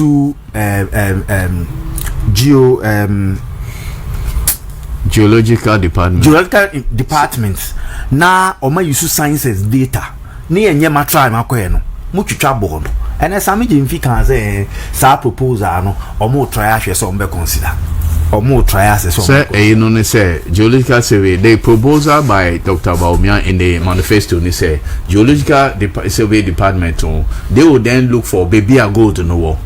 When they will be empowered, given resources to go into the areas. No one will say, gold, gold. Then they will then allocate those places to small scale miners, so that they will not go around looking for, say, a forest and almost say environment looking for gold. When him say Okopa is already designed, say located, say gold, then you go there straight and do the mining. Exactly. Yeah. All right. So, Madam Asi, don't do abo. Now, this is what I said. Yeah, no more war Cote d'Ivoire no. So, what can one say more? Me boss. Could Peter down for Constitution? No, from what is important. We are this report. This from what report. There are issues I disagree. In fact, full of hearsay and lies and gossips. Lies, pure lies. I could go upon command the aspect of Mokai, Obekaya, Patrumame. Okay, say that time. I'm saying workshop or Bank of Ghana organizing workshop my editor print pack. And that week now, Musu, they will say. Na NDC for ABC communicators no Forest Hotel no go di konkonsa chair pop watching say kojo upon kurma organize editors bi to the agenda that week na galamsey issue bi aba nti go twa ntro chair ni say editors a we share wo Forest that week no you be attack no over galamsey insensem and on so am verify entina mu mi look ho na we kan all right enti mu de it was something that Gordon say me can tell him say he is monitoring the unwarranted attacks on him and he will strike at the right time. Nobody has look alike Peter na also need Peter na can say Peter T. The ma also team man can let me clarify. Yes. Peter na ka say ni ti so. Na ti no so e so no en so kwa. O so ba koka so akohu koka look alike o. Say omutire no nyina ye pe no. Okay. Ni ti so about the answer won ni team. That's all. From what there, me I have personal I disagree of have truth lies a year or church woman one verify near but then you see they keep on referring to yes it to the extent say the mama issued the statement who say yadam for be yenene NDC nibi was sending me messages say I say the mama kwasi yenhwehwe from Boadu report no and there's no person the equalization no but I no cry or say this for na mo galamsey mo no person or the equalization say waka say yenhwehwe ya minum ensimu no yes from Boadu so aka say also aka say oh yes so now he was just trying to equalize it keke. You see NDC no I'm say they don't read look at the page 13 of the Boadu report 0.5 paragraph 2 of the 0.5 or see in Wasa East District a former NDC deputy minister who is also MP for the Wasa East constituency has been actively mining in the Subri forest for years till when the NPP of party officials complained and the army component of Operation Vanguard was withdrawn almost 2 years to 2020 elections. The NDC was given an advantage in terms of access to resources from mining. This is because there are far more NDC people engaged in illegal mining than NPP members in the region. This is what saying say there are far NDC people who are engaged in illegal mining in the region than NPP for. Yeah. Yet the NDC will not look at this. Omba refers you say in the same report Osaka say Akufo-Addo aban fight galamsey than any other government. Okay, but over page 32.2 till it was this same Donald Entria and his friend Simon Ayman, a Canadian national whose company C&J Alaska caused havoc in the Diaso forest. Till these two gentlemen were close allies. Till these two gentlemen were close allies of the John Mohammeds, and soldiers from the Ghana army gave them protection. The same report. The same report saying you see we MPP company now we were now they also won't come I saw back NDC for Becca the now Peter who expects NDC for them for no but NDC they must no but they are not being maybe they put that same report now where it indict them and you now expect say didn't get uncle for we make the same one uncle when you last me call mu station back Sami Jenfin and can push you into one me call station back and how would that benefit you last me call NDC for station back home. And the NDC Nina rep, no, he was quoting this. Yeah. In fact, he didn't even have it. He was just lying, mentioning it. And I challenge them so Omo arrange date. Na many sa guy no. Yeah, meka what is on from Boadu report. It has they've not called me. Oh, move from. Report on until no make actually Peter say on farmer on me. Unfortunately, me call you me near mama na me. Me but I like all right. So so quickly now the best question. Cote d'Ivoire for no. Say be foreign affairs minister waka ko home. But in fact the last and now obviously you say 8,000 free home na 5,000 ho. In fact this week you know call Asafoji. Yes. Asafoji na deputy ranking member on the foreign affairs committee omako momu 2 million safer say omu fan show masitene mu ni ade enti dabio 2 million safer 2 million CFA 2000 and 2 million 2 million no yes no 2 million CFA francs safer enti omo de komo Mahama but the better no ka say ni chrome for because bolene pinyiri ho na area and ho free even who in the press conference in the crampo now or say one also now if you are not being asked I will say nobody Mahama our friend Haruna had to ask him who's on he's from the area Obisa ansana say wona wakoka che boko for say NPP ba ena ntokwa boko a ena okuro mu a NPP 8 years nyina sombi ho na waba ne ntokwa ho aka beka ho eno kra no e na yen tro because And I'm missing and throw code in the book. Yes. I don't know to me kind of chrome. Because who regional minister? At least a major matter. Just mention it. Now, even all answer the question, even like so confusion, you know, problem small now. Land. It's just a small piece of land. Small piece of land. And no, indeed. Look, indeed, a small piece of land. It's just a spark. And I'm making underlining problems, issues. No, he was underlining problems. It was factual. Say Entokwana Abano generated by a piece of a small piece of land. But you see, but and on your car on intro. I don't belittle the fact that there is an underlining issue. Yes. But what sparked the issue? But they have been there for years. And President Mama, he knows because from area. On him say behind the no man problem. In fact, this is not the first time I saw you see a hole. In 2015 or thereabout, it's the same thing. Call. It's happened. They run to code a Burkina, but not in their numbers as this. Yes. Oh, and not in the numbers as today. Yes, small land bina and but they are under current. Up to now. What station security and the top you say now, if it is a small piece of land, they can provide the land for the people. If not for the under current issues, a one man for a order that. Why is the security station there to make sure say or there some why is the kings, the two kings, why are they involved? If it's a small piece of land, as we see today, Solaura has banned the MP from Solar Tula Kalba from entering Solar. Also, on my MP, the MP no should not step foot in Solar. What the conflict? Say MP no, beautiful.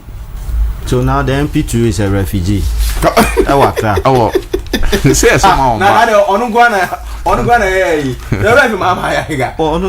He benefited from the politicization of the Boko. But he couldn't go to away. No, Nini Penny actually all right, so but my more two quick videos. So Dr. Baumia de me hu se sambe jamfi a sha se portrait se onuna e de sa policy no eba. But we here on the 5th of February abra ye elected Dr. Baumia wie ya oye the first major statement e UPSA no and o kan say Obama universities no ska Obama universities niska no ama ayi fon so geological survey department fon so ska no ma year research ehu ba bia gold no opportunity so Oba movement TV and e see gold wo ha e bet sure say e was studio what top so you go there you pick it then you go your way without so be funtu ma ha nyina dia fra ye wi a na mampani akufa no so video and run so some ka kumase no na infantry so nti Eric mo me hwe the first one Dr. Mahmoud Bawumia.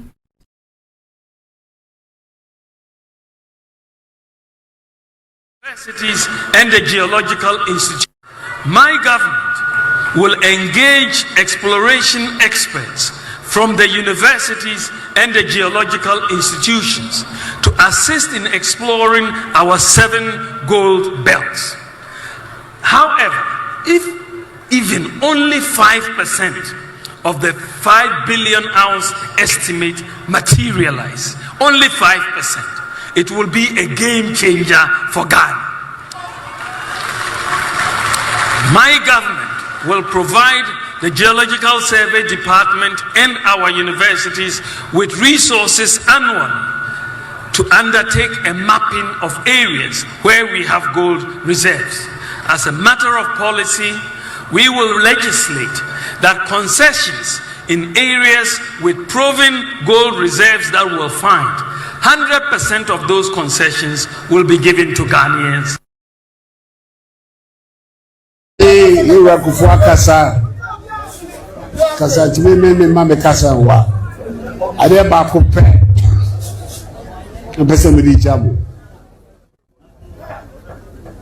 Adwuma NPP aban be ye me breso me kufuo breso ma ye mu bi enrefi na doso pa na sab adwuma ye ene be gina so akwakoji tumi no 2028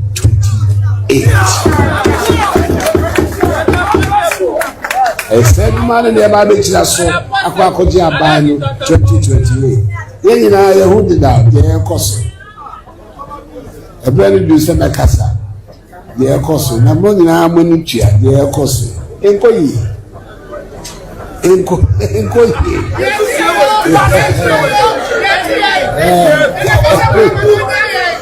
eti we a candidate new the kabom Kenya 2028 near the Assam Park CM a man so a minimum so yakopon wo he 2028. All right, so where President Akufo-Addo Endra ewo Bantuma and Mate Ninkai. So yeah we any NPP for demonstration Saturday Bay and am point time be 10:30. Time now. Okay. Enti mo me mbo so na yem press conference. Program na me hu NPP presidential presidential primaries. The protest no. Protest no. And also the answer. Da bi na me ka chen se protest no ho ansa na primaries no. Nti yenfa protest no so ka ho. Primaries in there say more time so protest na Tuesday nti yenfa no ko. Audu yenko. Oh, protest no there. Me say Prof Kill na be ko. Kwaku. Eda na akotwetwe protest aba ene NPP for say ye beti ye ho agu mountain so on Tuesday. Eda na akofa aba. Achichi ya edi hubua abeto ye so. Say afraid bibi hate speech. Say nkofo kasa say ya sumdue. Kwaku.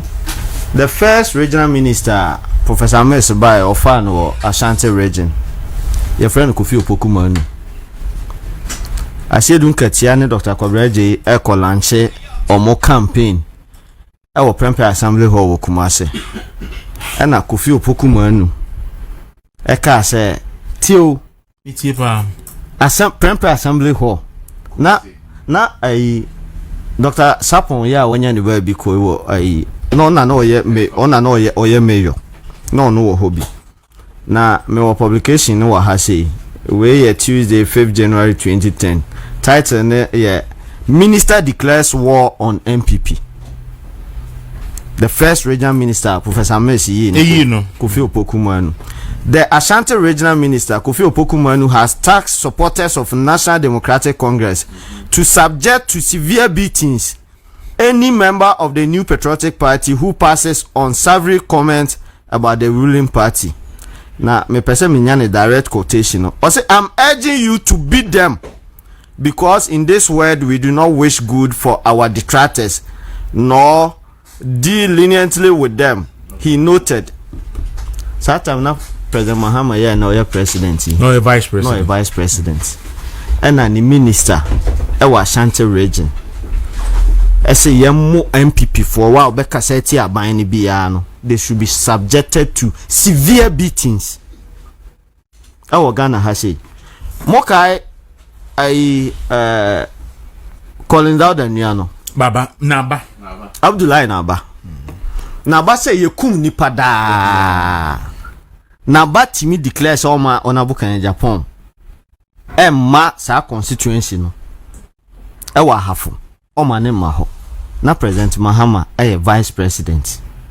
Wantimi anka wo hwe nti enne adane achichi because after the presidency no NDC benya succession crisis omuni obi o market na omode na eba nti sa na tie dia let us use intimidating tactics near destabilizing NPP so ombeka omu ho abom anye sa trying to retain power in 2028 ebe yedin nti enne obi wa no a ye chewa se kumase ne ye be chewa agisi edo bankran ana no godon ready wa ha see so far azoka on report wo chebi but obi ayachi ni kumase no kwatia go chebi yes on report wo chebi so see a chebi na ye eastern north say no eastern north ma chemu wo two regional police commands nti chebi I think am friend no Eastern North Regional Command. Nti ho na ye headquarters regional headquarters so far azoka en report wo chebi na munu achimkwa ye chene joso a na ya tam na ne de na ba Accra e ma mienu ya ye che wo mu ye wo inshayeso eno so ye ma oso a ne de wa ba Accra ene ye di hu nti the call by the NPP CNT ye hungu mountain so eni se so hwa ese se ye ntro nkoma international communities no say emu ayeden ohwe kwan a yede chairman yede chairman kwamba for abronye ede fa so a oba beka say wo cho koma diplomatic communities ni say ne life in danger ampa so kwan yede ne fa so no e vindicate sa asem no kan ye no say ampa na ne life in danger a ene san ye wo yesemo de mo wa animal farm say madi kan be kan ha say me nka ho animal farm ruling my assignment to animal farm ruling iti de ekoso no ye besle NPP ni bia ene Ghana ni bia wenya NPP krasem Ghana ni bia wote ha won hu se ye democracy na ya brabra yetimi ama na che no yentimi ntena se ma ye mefa japa bites ajabin bites yoko bites yohunu bites hunu magana fo ennom na omuwura mfi omo ho ba bia adu no ewom se emu aye dende na yehu bi do na obi ka se MPP de se isi ade se humbu abomo muntimi ensori bi em na se ene na wunim MPP ede na anto ye traditional for me MPP no of a charge akon de na ya amfa anye no for 2 years of his life America na Cedric Kwana na oye. This did not prevent the man the professional career otimi koya bedane vice president of Bank of New York otimi ba ya san eba beye energy minister ewo Ghana ha say iti ene de ye form no omo bedwane edwane na ka obi ti say otiko jaba mo sanke ni so mo ye politics wo hwe kwan ya ye de wo papa fa so na bi we kwan ya de na bi mo papa e de fa so a but the idea we papa general Dambochi e wo take the idea this tradition if I do be so call asylum wo Cote d'Ivoire yes omo dwane omo nyina any asabi no mo nyina they have to run that's seek refuge intene yen kwala na ye ba no yen hu se ye party we na ene wo ho na osori am ye NPP ni no nkofo amfa na ho gron so ena omu benya ye nti se na ababedu ba bi se empo etimi tenase ne kire ya adwen na se obi se saa den obeyi afiri ho na odi hu ahye Ghana fo mu na waka ye kasabo ahye ye mu dia ene ye nyina Tuesday ye bete ye ho agu abonten ne atinte so kokko e de akira ban koku pedas me so me da se alaji yes memra hoye now can before member ho no the succession plan in NDC omuni bi meti Dr. Toniedu mrehuye na saying Deuro on was a video no? yes to say he will not want to be alive to see good interview. He will want to be alive to see who will succeed John Mahama. I was Charlie Murawe. No, say he doesn't want to observe see, it. He doesn't want to know because onim say nye papa. I was sad because me Toniedu eni obia me frankly ebia people may not like the way he talks about NPP, but me because of my background, academic background, is one person those days, even though or Tataki, it was somebody I love listening to because deep when you listen to intellectually. Especially my background, it was no church sociology or kivas penasem. But for him to say on pese or live sadano, it tells a lot. It's serious. And Nayama his speech MPP for say Mamunu. And I mean who say no BBC question be on TikTok say or Shreseni Ghana beye. Yes. Say see think it be candidate for NDC. No na work in Japan be candidate for NPP. Senior Ghana BCI. What can I say? You can't say. He don't say anything. Yes. I say, I do coffee. Are you with us? I say yes, I'm with us. One wala. Alaji, you can't say anything, right? So what should I say? Demonstrations.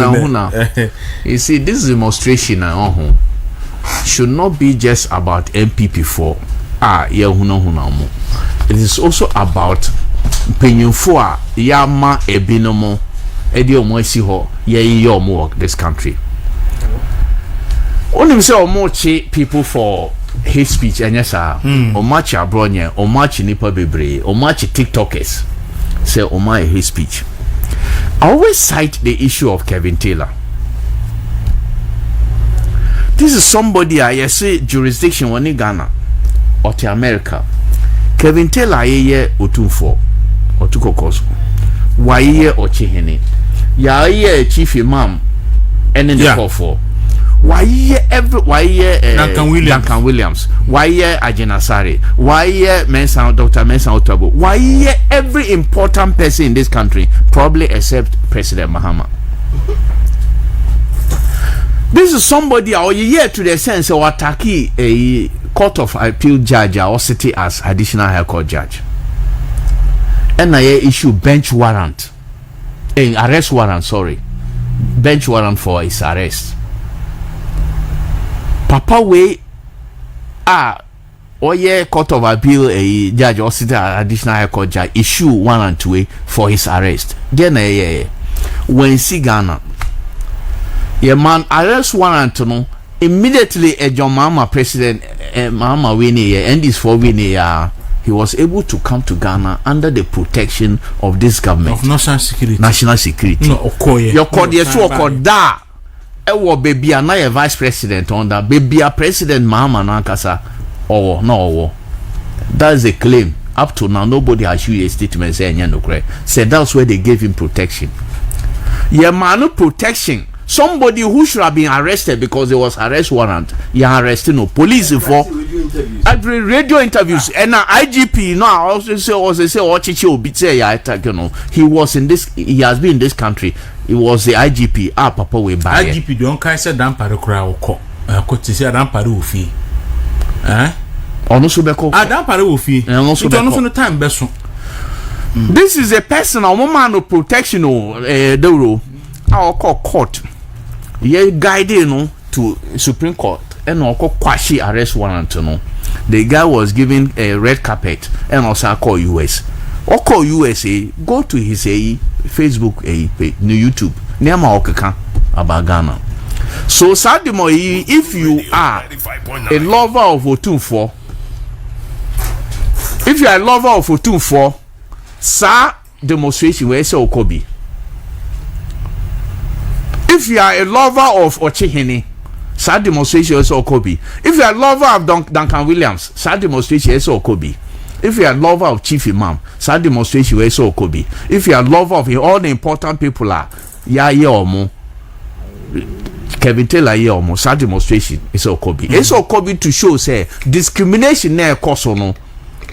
Enough is enough. And I saw Kobe because Ukra mobile phone. Now we jail because TikTok, Facebook. Now say yeah. Kasem bipe. And now be can asem na say comment to us here. Oh yeah, so sad demonstration is not just about NPP. It's about everybody all loving democracy. Everybody be all loving say rule of law. Everybody say all loving free speech should be part of this demonstration. Until OBMP natural aban say this demonstration is about the peace of this country, it's about a rule of law, it's about free speech, it's about everything. But that's Alaji. Peter. Yes. Yeah, pompo answer. Okay, demonstration there. Yeah. What do you say? Even say obufukura na say Alaji Godon say make ba ko abeko we you ho anu abe 10 years there be a mess. You go explain tire. Na no me fan no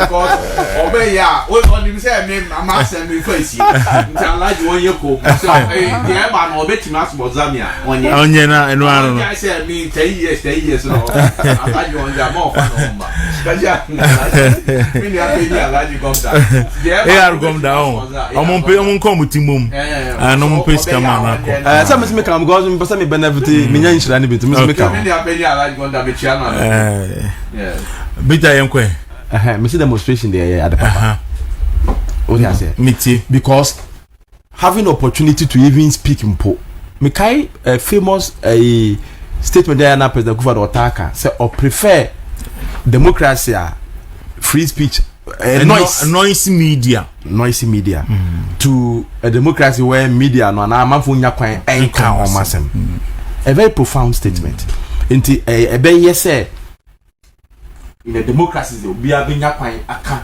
say the person but now him the man here we say I think we are going back to the dark days now I'm expecting say nkofobia omuma the infamous speeches on culture of silence me hear say very soon you benya such statements from them again and no